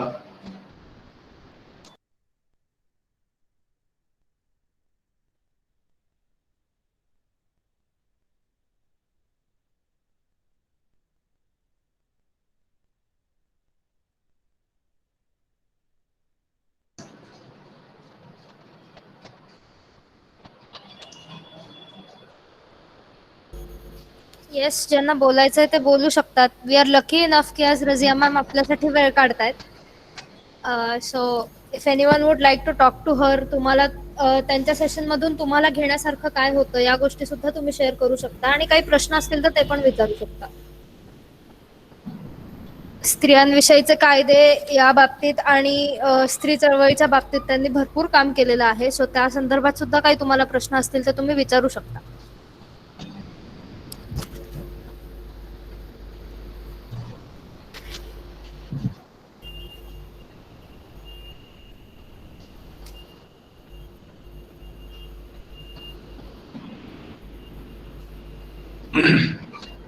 हॅलो. हॅलो. वैशाली बोला. बोला वैशाली. हा सर, आधी सर्वांचे आभार आणि मॅडमचे पण खूप खूप आभार, की कारण त्यांनी आज जो विषय निवडला आणि आजचा दिवस हे सगळ्यांच्या आयुष्यातलं एक सार्थक होणारच घटना घडलेली असं आम्ही समजतो. आणि मला फक्त हे सांगायचं की लेक्चर खूप छान झालं आणि खूप आपल्या मध्ये सुद्धा मुली अशा असणार आहेत की त्यांना खरंच संविधानाबद्दल काहीच माहिती नसणार आहे, आणि तुमच्या ह्या माध्यमातून त्यांना बऱ्याच गोष्टी कळालेल्या असणार आहे. म्हणजे इव्हन मला सुद्धा काही गोष्टी पूर्ण खोलवर माहिती नव्हत्या, पण आता तुमच्या लेक्चर मधनं मला बऱ्याच गोष्टी कळाल्या की खरंच संविधान लिहिताना सुद्धा ज्या स्त्रिया होत्या त्या नेमक्या कोण होत्या किंवा त्यांनी कसं कार्य केलं. त्याच्यातनं असं वाटतं की खरंच आपणही अजून खूप काही करू शकतो. म्हणजे आपण स्त्री म्हणून बऱ्याच गोष्टी अशा होतात की घरातनं आपण म्हटल्याप्रमाणे की नाही तुला नाही जमणार, तू नाही करू शकत, किंवा नको कशाला हे, की समाज काय म्हणेल, समाज काय म्हणेल या गोष्टीनेच आपण मागे आणखीन हटतो. म्हणजे कुटुंबातनच आपल्या अशा घटना घडतात की ते आपल्याला सांगतात की समाज काय म्हणेल तू हे करू नकोस. तर मला खूप छान वाटलं तुमचं सेशन ऐकून मॅम, आणि सगळ्यांचे खूप खूप आभार. खूप छान वाटलं. Thank you ma'am. Thank you Vaishali. Thank you. आणखीन कोणी सांगा, 2-3 विद्यार्थिनी तरी बोलावं, कारण आपण खूपदा आपल्या इकडेही म्हणतो की तुम्ही एक एम्प्लॉयबिलिटी कोर्स करत आहात, यानंतर तुम्ही जॉबला जाणार आहात, तर बोलायला हवंय. खूपदा असं दिसतं, म्हणजे क्लास पण असतं, विद्यार्थिनी जास्त बोलत नाही, तर बोला. येस, शारदा पाटील. येस. नमस्कार मॅडम. नमस्कार मॅडम, माझी अशी शंका आहे की स्त्रियांसाठी जे कायदे तयार झालेले आहेत आतापर्यंत, त्या कायद्यांविषयी स्त्रिया इतक्या जागरूक आहेत का? आणि त्या कायद्यांविषयी माहिती जर स्त्रियांपर्यंत पोहोचवायची असेल तर ते आपण कोणत्या माध्यमातून पोहोचवू?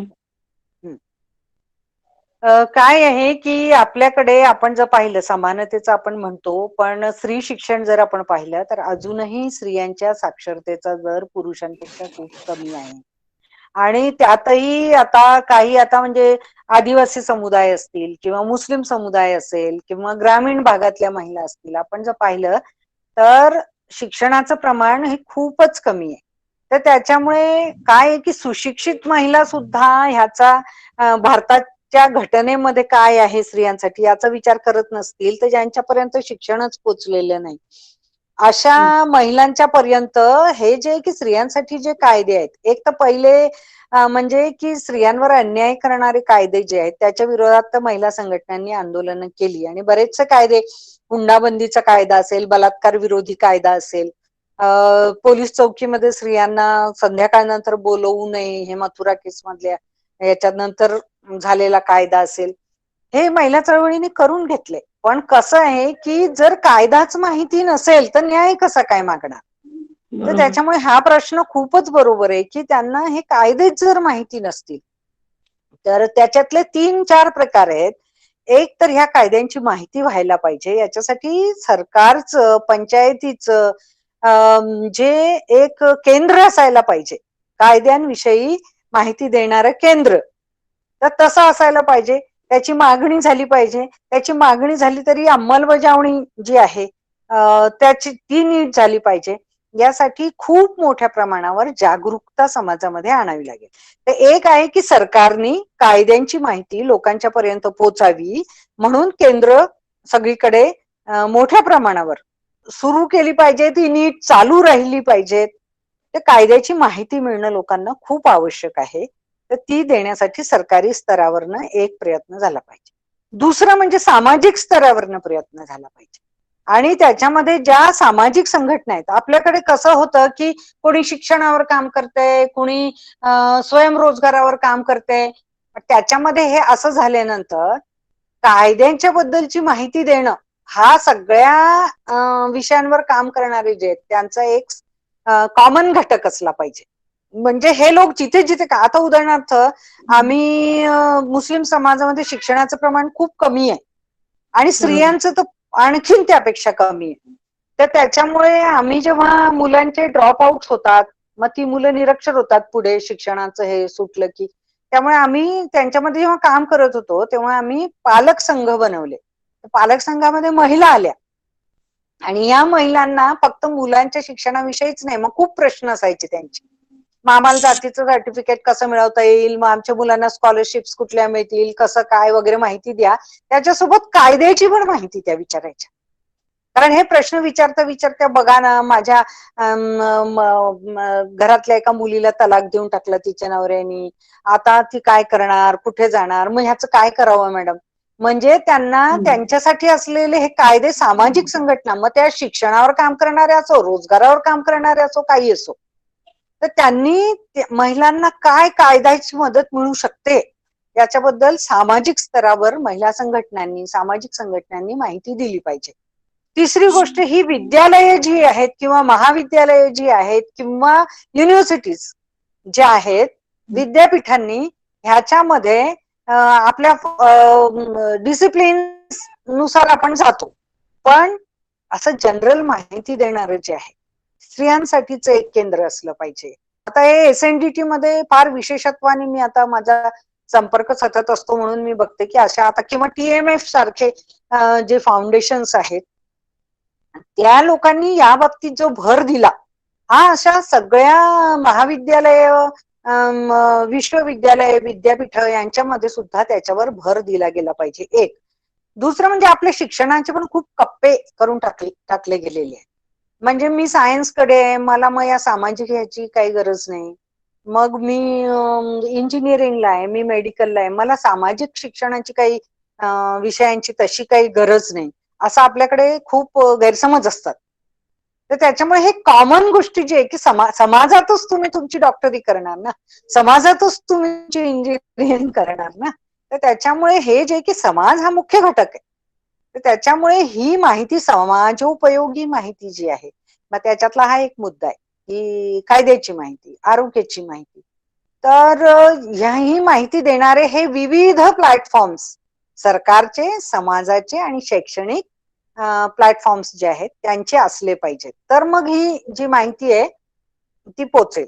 म्हणजे ह्याच्यामध्ये कधी कधी भांडणाचं जे स्वरूप येतं ना की हक्क आणि अधिकार, ह्याच्याही पेक्षा मला प्रॉब्लेम असो नसो, मला ही माहिती असली पाहिजे गरज पडली तर. म्हणून त्याच्यामध्ये तुम्ही स्त्रियांना भडकावता वगैरे असं काही नाही. त्याच्यामध्ये माहिती सगळ्यांनाच असली पाहिजे. आता कसं आहे की स्त्रियांना संपत्तीमध्ये अधिकार मिळाला, त्याच्यामुळे भाऊ लोक फार नाराज झाले, आता बहिणी वाटा मागायला येणार. तर ते जे आहे की त्याच्यामध्ये कायदे स्त्रियांच्या बाजूने व्हायला लागले तर समाजामध्ये अशी भांडणं पण निर्माण होतात. पण म्हणून मग आपल्याला असं संविधानाचा खूप मोठा आधार आहे आणि त्यामुळे न्याय व्यवस्थेचा आपल्याला मिळू शकतो संविधानामुळे.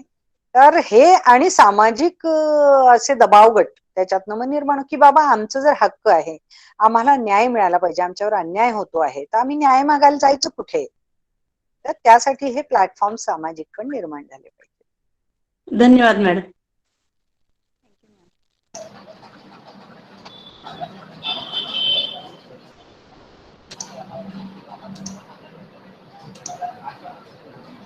थँक्यू शारदा पाटील. आणखीन कोणाला काय बोलायचं? आकाश वाघमारे कोण आहेत त्यांचं, त्यांनी अनम्यूट केला होता थोड्या वेळापूर्वी. Hello sir. हा बोला स्मिता.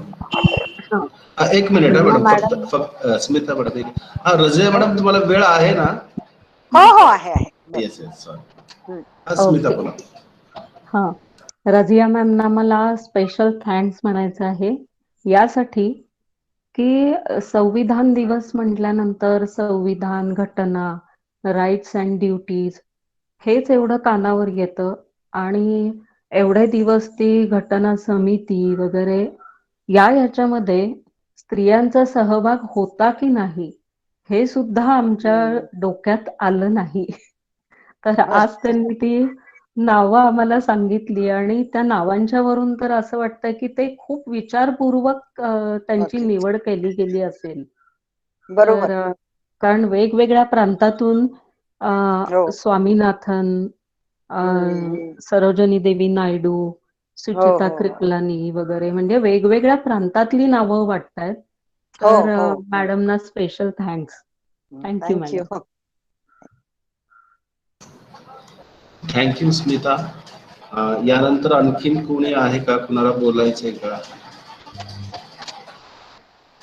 आम्हाला वाटतं प्रत्येक मुलींनी बोलावं, म्हणजे तेवढा वेळ नाहीये, परंतु प्रातिनिधिक स्वरूपात 4-5 विद्यार्थिनींनी बोलावं असं तरी मला वाटतंय. हा अश्विनी वाघ बोला.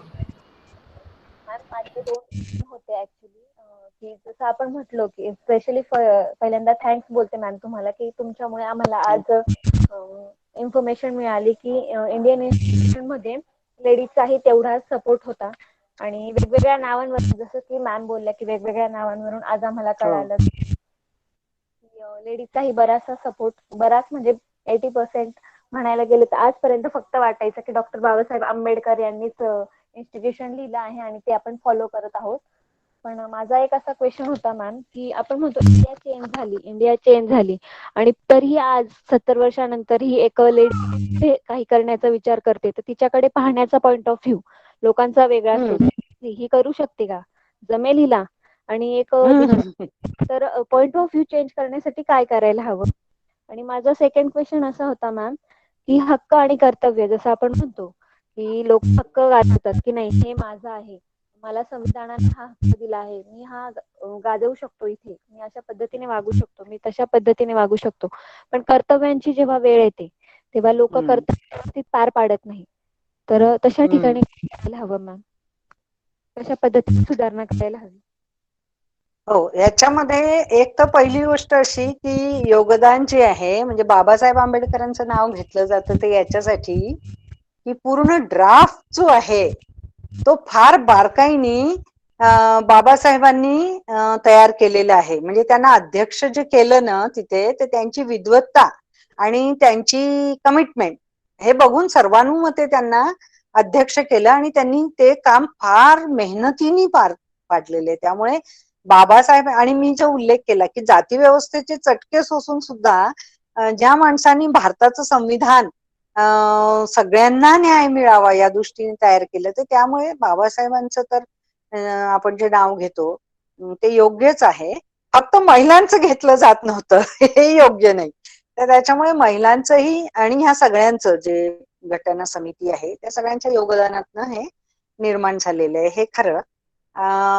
याच्यामध्ये आता हे जे की महिलांना दुय्यमत्व अजूनही आहे, की घरामध्ये मी सांगते ना की अजूनही स्त्रियांना हेच ऐकून घ्यावं लागतं.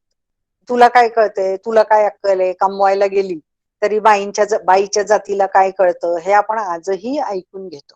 तर त्याच्यामुळे हे जे मी बारकाईने सांगितलं ना की भारताच्या घटनेच्या उद्देशिकेमध्ये त्याच्यानंतर समानतेचं जे तत्व आणि मूल्य सांगितलेलं आहे भारताच्या घटनेमध्ये, तर दोन गोष्टींचा आधार आपल्याला मिळतो. एक म्हणजे जसं आम्ही सिनेमा बंदीचं बोलायला गेलो, आम्हाला तर धमक्या पण मिळत होत्या, समाजाच्या विरुद्ध चालले का, तुम्ही धर्माच्या विरुद्ध चालले का म्हणून वगैरे. पण कायद्याचा आधार आम्हाला मिळाला. का मिळाला? तर भारताच्या घटनेने आम्हाला ते स्वातंत्र्य नागरिक म्हणून दिलेलं होतं. तर दोन गोष्टी आपल्याला कराव्या लागतील. म्हणजे मी जे म्हणाले की व्यक्तिगत मी स्वतः, म्हणजे मला हक्क पाहिजे तेव्हा मी जागरूक होते. पण मला जेव्हा कर्तव्य, आता उदाहरणार्थ त्याच्यामध्ये असं सांगितलेलं आहे की स्त्रियांना कमीपणा आणणाऱ्या प्रथा परंपरा ज्या आहेत त्यांचा विरोध केला पाहिजे असं म्हणलेलं आहे. प्रतिष्ठा दिली गेली पाहिजे स्त्रियांना. तर आपण आपल्या अवतीभोवती बघतो आणि नाही, आमच्या समाजात असं सांगितलेलं आहे, आमच्या धर्मात तसं सांगितलेलं आहे. तर हे जे आहे की आपल्याला स्वतःपासून सुरुवात करावी लागेल की मला जसे माझे हक्क पाहिजे तसं विद्वेष आणि भेदभाव आणि इतरांना वाईट म्हणून मला माझे हक्क उपभोगता येणार नाहीत. त्याच्यामुळे मला जसं वाटतं की मी माणूस आहे, मला हे हक्क मिळाले पाहिजेत, तसं समोरच्यालाही ते मिळाले पाहिजे. तर ह्या पद्धतीनं म्हणजे इतरांचा द्वेष करणं, ते आणि आम्ही करणं, हे आपल्या समाजामध्ये किंवा स्त्रियांच्या विरुद्धच्या ज्या प्रथा आता तर शबरीमलामध्ये प्रवेश करू देणार नाही कारण आमच्या धर्मात ते नाही सांगितलेलं. हे जे केलं जातं तर हे स्त्रियांच्या विरोधात ज्या गोष्टी केल्या जातात ते ह्याचा विचार मी स्वतः करून मी स्वतः पहिलं पाऊल टाकीन की मी हे करणार नाही. माझ्या घरात आता माझं उदाहरण तुम्हाला सांगते. माझ्या घरामध्ये माझे सगळ्यांशी वाद झाले, आईशी झाले, आजीशी झाले, आत्या माझ्या, त्या सगळ्या मला म्हणायच्या की तू हे मुलीच्या जातीने एवढं बडबड नाही केली पाहिजे, मुलीच्या जातीने वादविवाद नाही केले पाहिजे, मुलीच्या जातीने मोठ्याने हसलं नाही पाहिजे, चाललं नाही पाहिजे. आणि याच्यावर जेव्हा मी वादविवाद करायचे तेव्हा ते म्हणायचे हे योग्य नाही, ही मुलगी अशी करते. मला समर्थन केलं माझ्या वडिलांनी, कारण ते त्यांना भारताचं संविधान असेल किंवा गांधीजींच्या तत्वानुसार ते चालत होते, म्हणजे गांधीजींच्या आंदोलनात ते होते, त्याच्यामुळे ते माझ्या सपोर्ट मध्ये उभे राहिले. पण मला ही नक्की खात्री आहे की कुटुंबामध्ये सुद्धा 10 पैकी 2 तर लोक तुमच्या बाजूने उभेच राहतात की तुमचं पटतंय, हे बरोबर आहे, पण कसं केलं पाहिजे. त्यामुळे पहिले आपल्याला स्वतःपासून म्हणजे स्वतःच्या डोक्यात विचार हा आधी आला पाहिजे, डोक्यात आंदोलन सुरू झालं पाहिजे की काय बरोबर आहे, काय चूक आहे, आणि जे चूक आहे ते मी स्वीकारणार नाही. मग मी स्वीकारणार नाही म्हणल्यावर कुटुंबांशी वादविवाद आपला होतो. मग कुटुंबामध्ये आपण चर्चा चालवत राहायची, त्याच्यानंतर आपल्या संपर्कात येणाऱ्या मैत्रिणींची चर्चा चालवत राहायची, कारण या मुद्द्यांवर चर्चाच झाली नाही. मला काय करायचं बाई, असेल तर संविधानात काहीतरी, माझा काय संबंध त्याच्याशी. ही प्रवृत्ती जाऊन सर्वांपर्यंत ही माहिती जर पोचली तर ती जागृती यायला सुरुवात होते त्याच्यातून. दुसरी गोष्ट अशी आहे की आपल्या शिक्षण पद्धतीमध्ये अजूनही स्त्री पुरुष समानता हे मूल्य जे आहे ना ते चांगल्या पद्धतीनं अजूनही आलेलं नाही. गांधीजी म्हणत होते की शिक्षणात हे मूल्य आलं पाहिजे, तर त्यांनी एक बालपोथी तयार केली. त्या बालपोथीमध्ये त्यांनी एक धडा घरका काम म्हणून दिलेला होता, आणि त्या घरका काम मध्ये मुलगा आणि मुलगी आणि आई असे आहेत स्वयंपाकघरात. मुलगा म्हणतो की मी आता खेळायला जाणार, मी काही घरकाम नाही करणार. मुलीला म्हणतो की तुला मात्र करावं लागेल. मुलगी म्हणते नाही मला पण खेळायचंय. मग आई असं सांगते की नाही मुलांनी सुद्धा घरकाम केलं पाहिजे. मुलगा मुलगी घरकाम करून दोघंही खेळायला जा.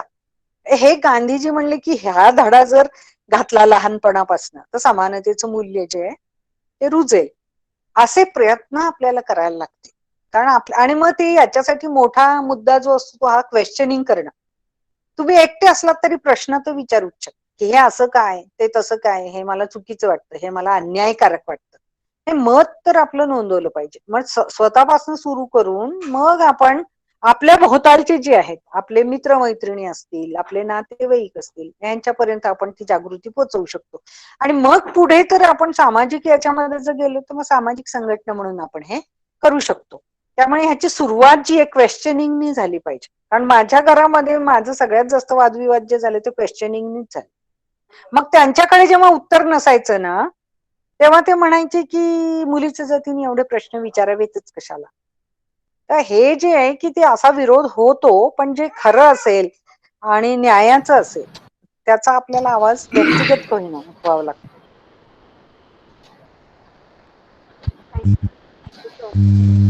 मॅम मला एक असं विचारायचं होतं की जेव्हा भारतामध्ये एखादा गंभीर गुन्हा घडतो बलात्कारासारखा तर समाजामध्ये असं बोललं जातं की भारताचे कायदे एवढे कठोर नाहीत की अशा गंभीर गुन्ह्यामध्ये त्याच्यावर काहीतरी quick action घेतली जाईल. कायदे आपल्याकडे कठोर नाहीत. यावर हा त्याच्यामध्ये कसं आहे माहिती का काही लोक असं म्हणतात की ठेचून मारा, मारूनच टाका. कारण ते सौदी अरेबिया वगैरे मध्ये असं आहे की सार्वजनिक स्थळावर त्याला मारलं जातं. हॅलो आवाज ऐकू येतोय ना?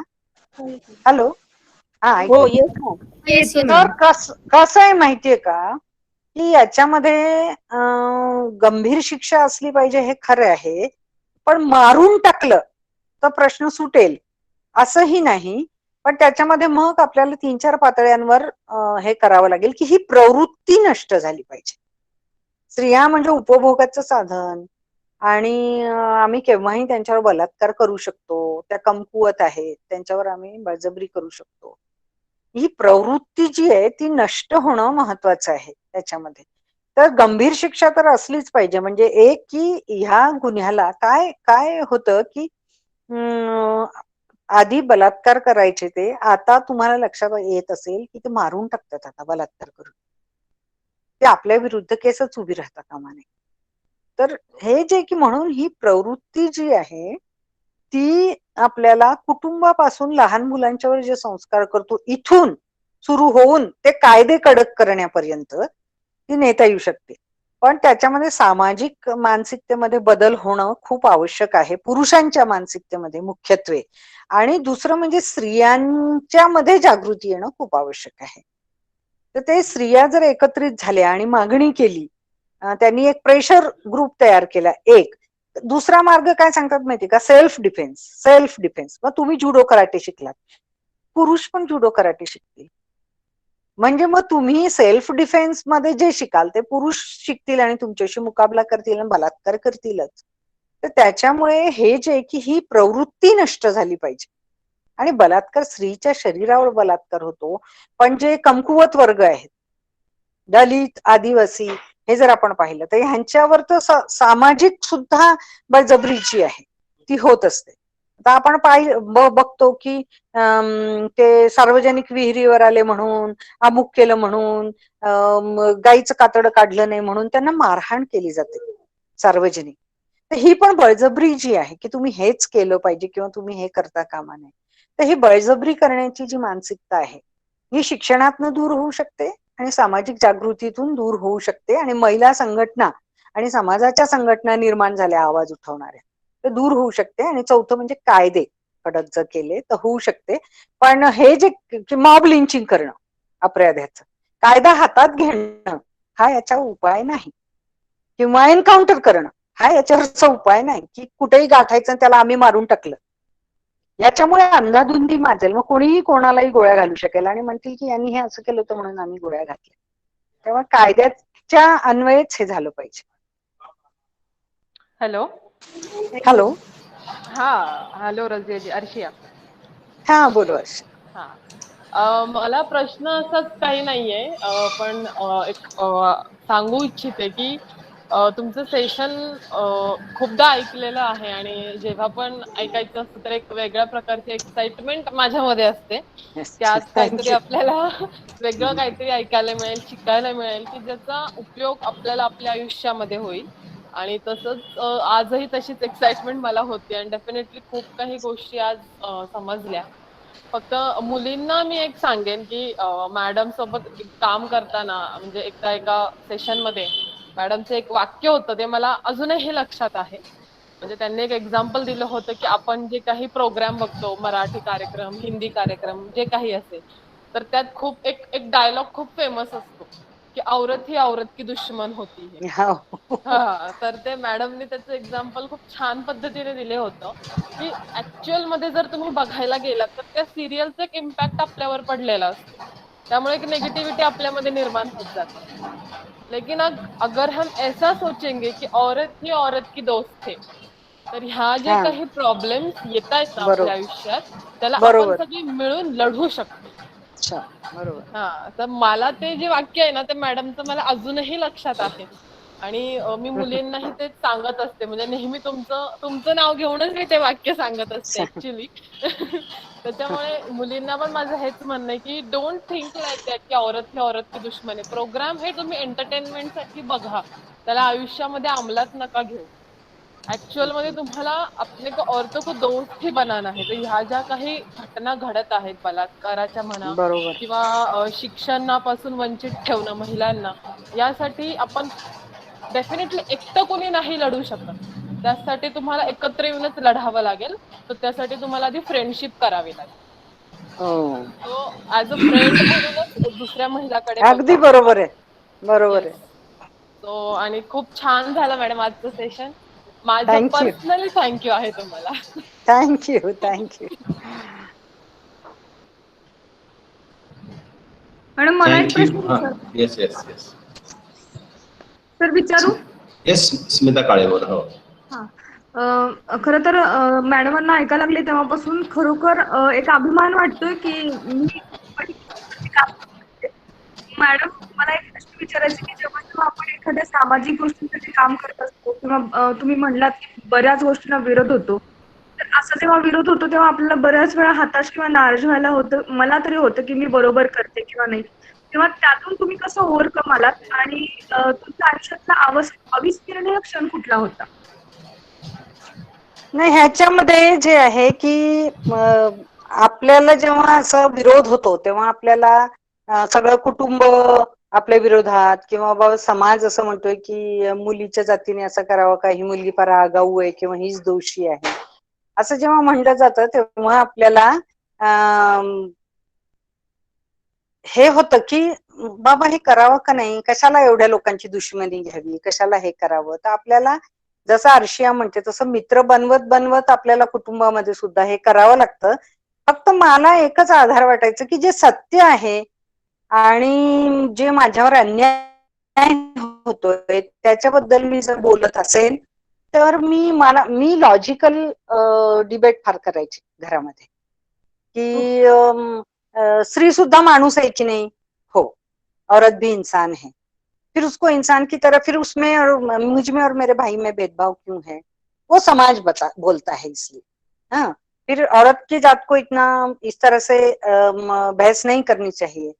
ये कहाँ लिखा है, मजहब में लिखा है क्या, नहीं लिखा नहीं है, समाज बोलता है. मग मी त्यांच्याशी लॉजिकल डिबेट करत मी असं म्हणायची की समाज जो बोलता है वो सही नहीं है तो भी हमको क्यों सुनना चाहिए.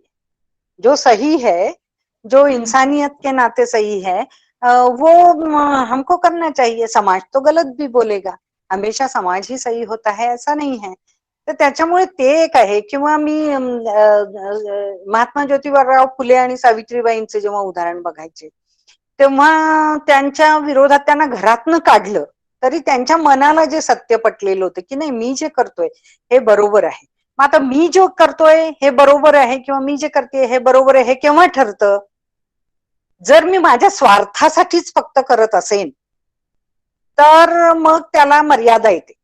पण मी जेव्हा असा विचार करते की बाबा मी माणूस म्हणून माझ्या न्यायासाठी लढतीये, मी सत्यासाठी लढती आहे, तर तेव्हा तुम्हाला एक ताकद मिळते. आणि हे महात्मा गांधींच्या आंदोलनातनं खूपदा स्पष्ट झालं की, आणि मला कसं ते महात्मा गांधींची पुस्तकं पण मी लहानपणापासून वाचली, आणि त्याच्यामध्ये त्यांची महात्मा गांधींची आत्मकथा जर आपण वाचली ना, आपल्याला ते बळ मिळतं.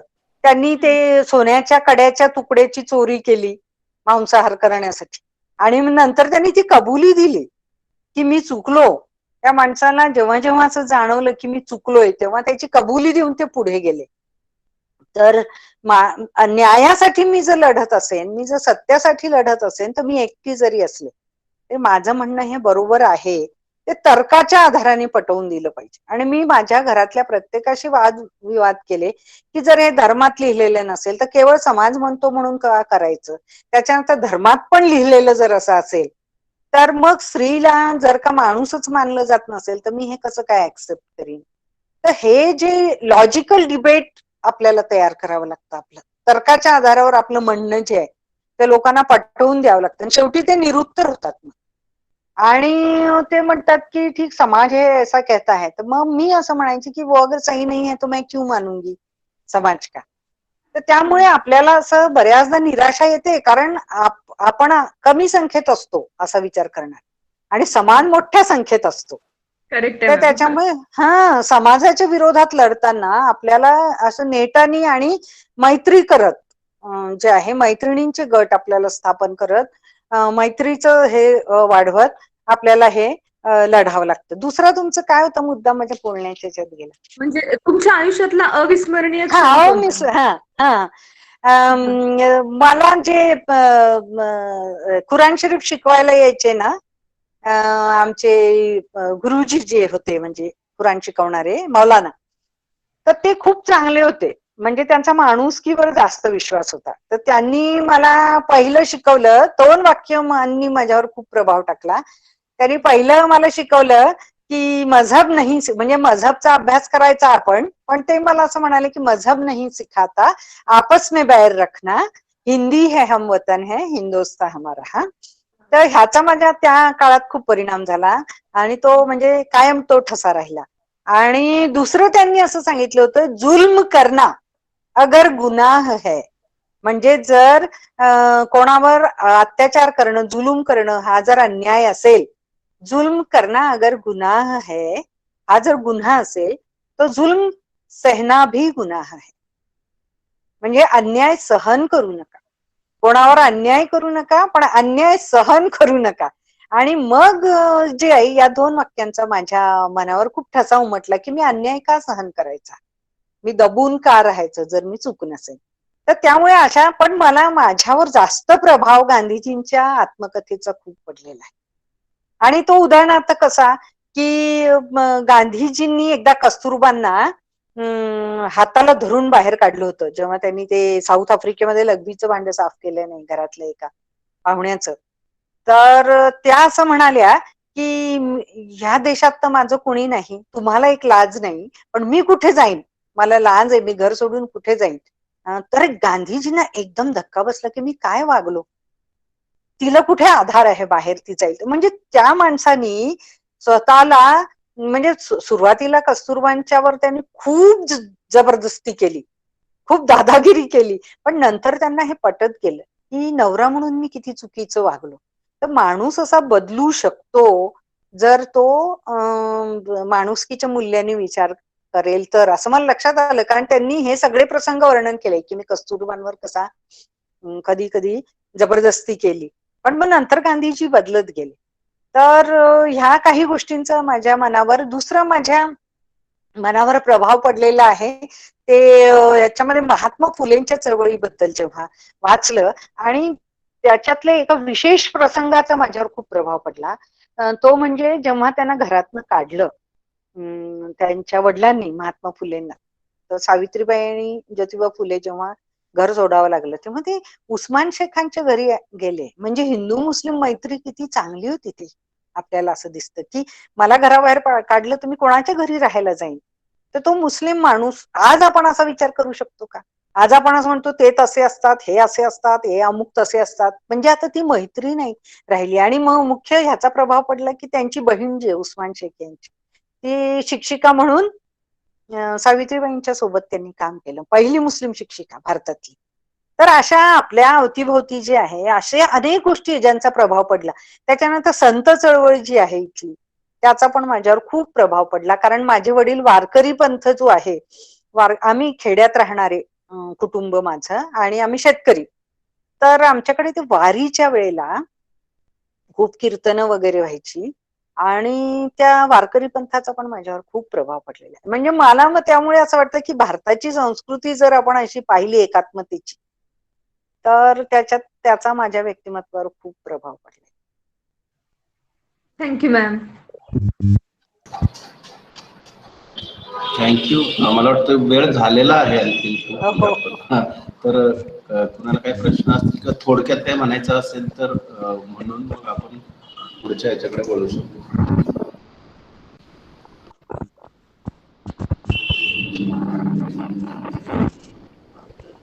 काही बोलायचंय कुणाला?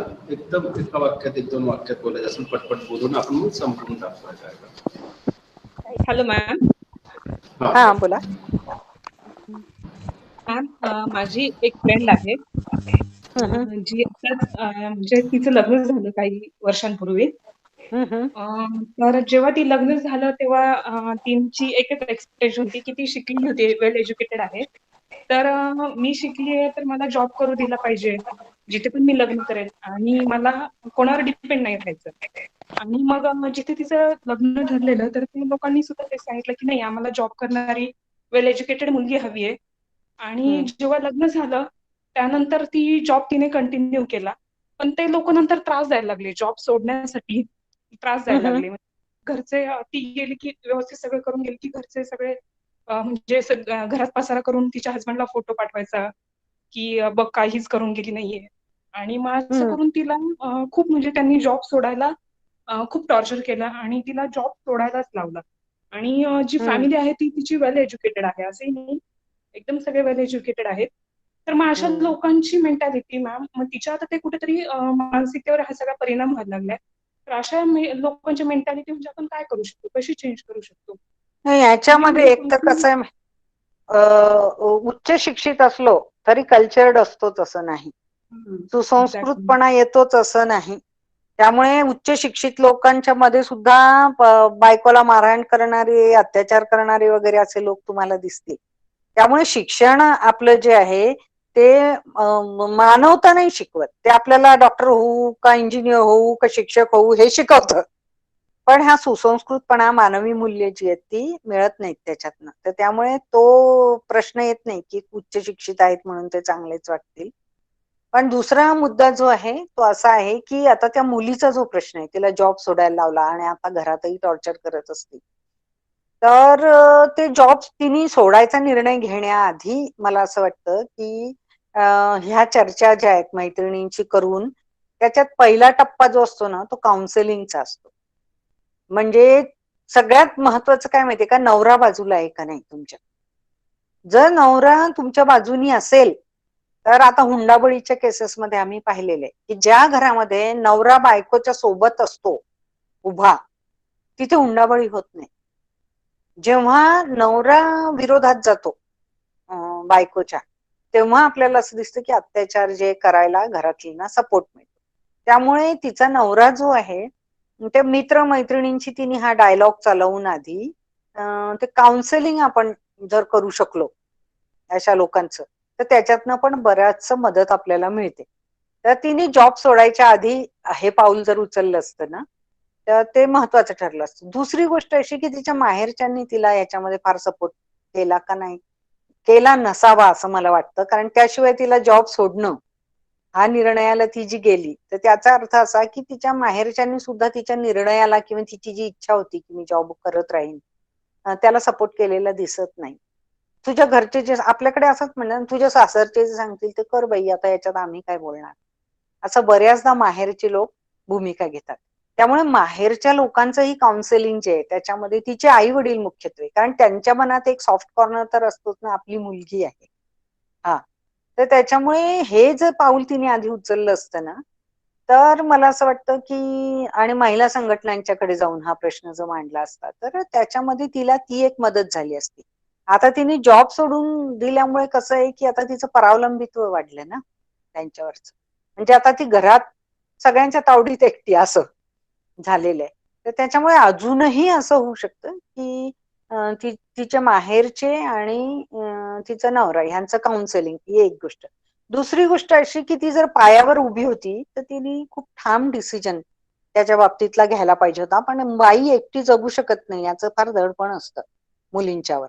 मग जर आपल्याला ते घर सोडायचं असेल तर माहेरी आश्रय मिळेल का? माहेरी बऱ्याचदा मिळत नाही. आणि त्यामुळे हे जे आहे की आपली सपोर्ट सिस्टीम स्ट्रॉंग केली पाहिजे. आता मला जेव्हा असं केलं की आमच्या घरामध्ये जॉईंट फॅमिली होती आणि मला खूप दबाव यायला लागला की ही काय सामाजिक चळवळी आणि अमुक तमुक बोलते आणि शिक्षणाचं बोलते.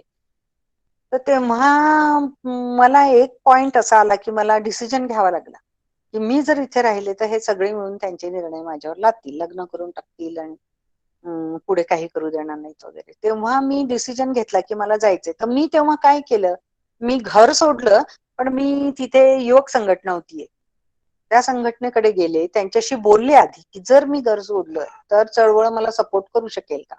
आणि ते म्हणाले की हो आम्ही तुम्हाला सपोर्ट करू शकू. मी त्या चळवळीत त्या युवक संघटनेच्या कार्यालयात गेले. मग संघटनेसाठी काम करायला लागले. मग साधना साप्ताहिकाचे संपादक होते यदुनाथ तत्ते, त्यांच्याशी मी पत्रव्यवहार केलेला होता. मग मी त्यांच्याकडे गेले, त्यांनी मला मुलीसारखं सांभाळलं. तर तुम्हाला एक सपोर्ट सिस्टीम जेव्हा तुम्हाला लक्षात येतं की हे आता आपल्या घरामध्ये या टोकाला हे जाणार आहे, आता आपण काही यांच्या विरोधात लढू शकत नाही घरात राहून, तर तेव्हा तुम्हाला एक बाहेरची सपोर्ट सिस्टीम उभी करावी लागते. तर तो एक आपण मैत्रिणींनी मिळून एक सपोर्ट उभा केला पाहिजे आपल्या अशा मैत्रिणींसाठी. तर असं तुम्हाला एक करावं लागतं त्याच्यामध्ये. Thank you ma'am.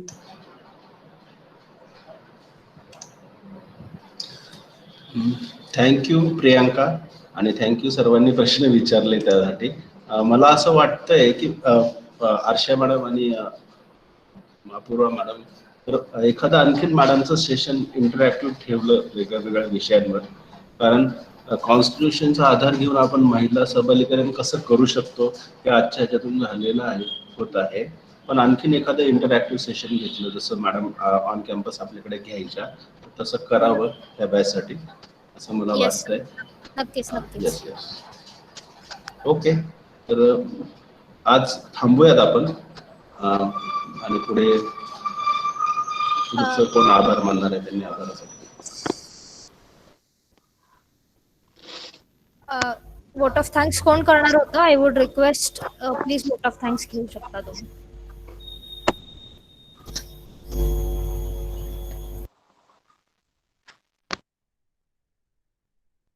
स्मिता अनम्यूट करा, तुमचा माईक अनम्यूट करा. स्मिता कर्वे. येतो आता? Yes. Hello sir. Okay.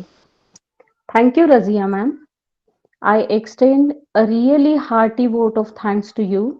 You spared time from your busiest schedule to grace the occasion, and today we had an opportunity to hear your thoughts, and this will surely be going to encourage us in our future events.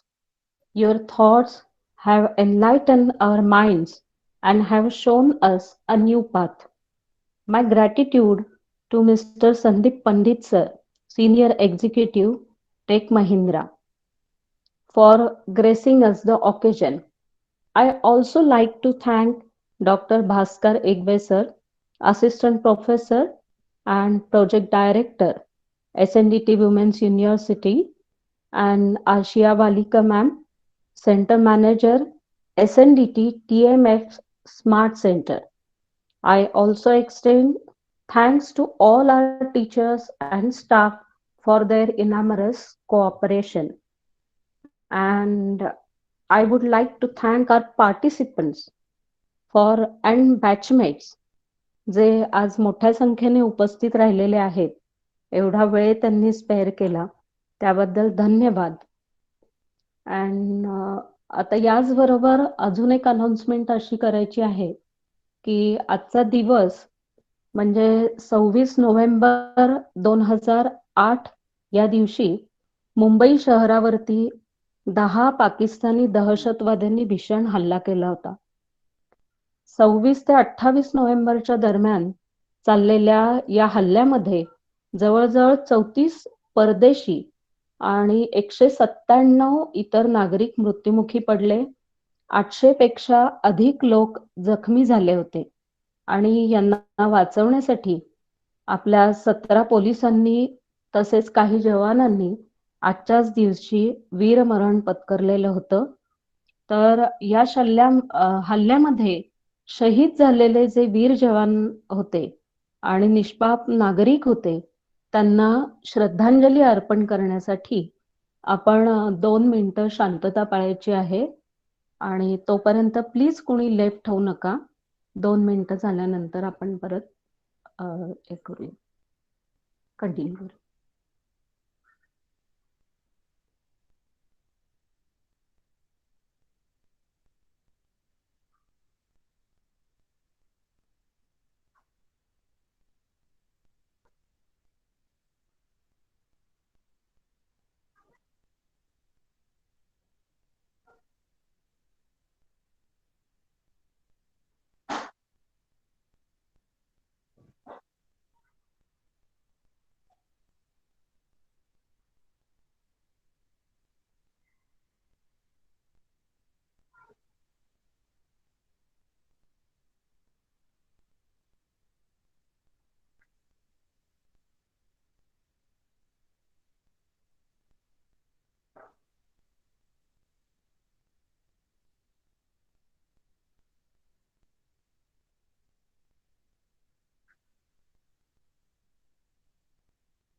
दोन मिनिटं पूर्ण झालेली आहेत. पुन्हा एकदा सर्व teachers, participants, वक्ते सर्वांचे आभार आणि याचबरोबर कार्यक्रम संपला असं मी जाहीर करते. धन्यवाद.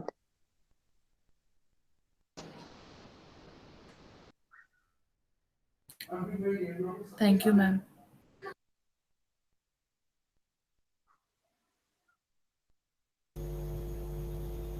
Thank you. Everyone has done a great job. Very good. Thank you so much. Thank you ma'am. Thank you ma'am. Thank you sir. Thank you.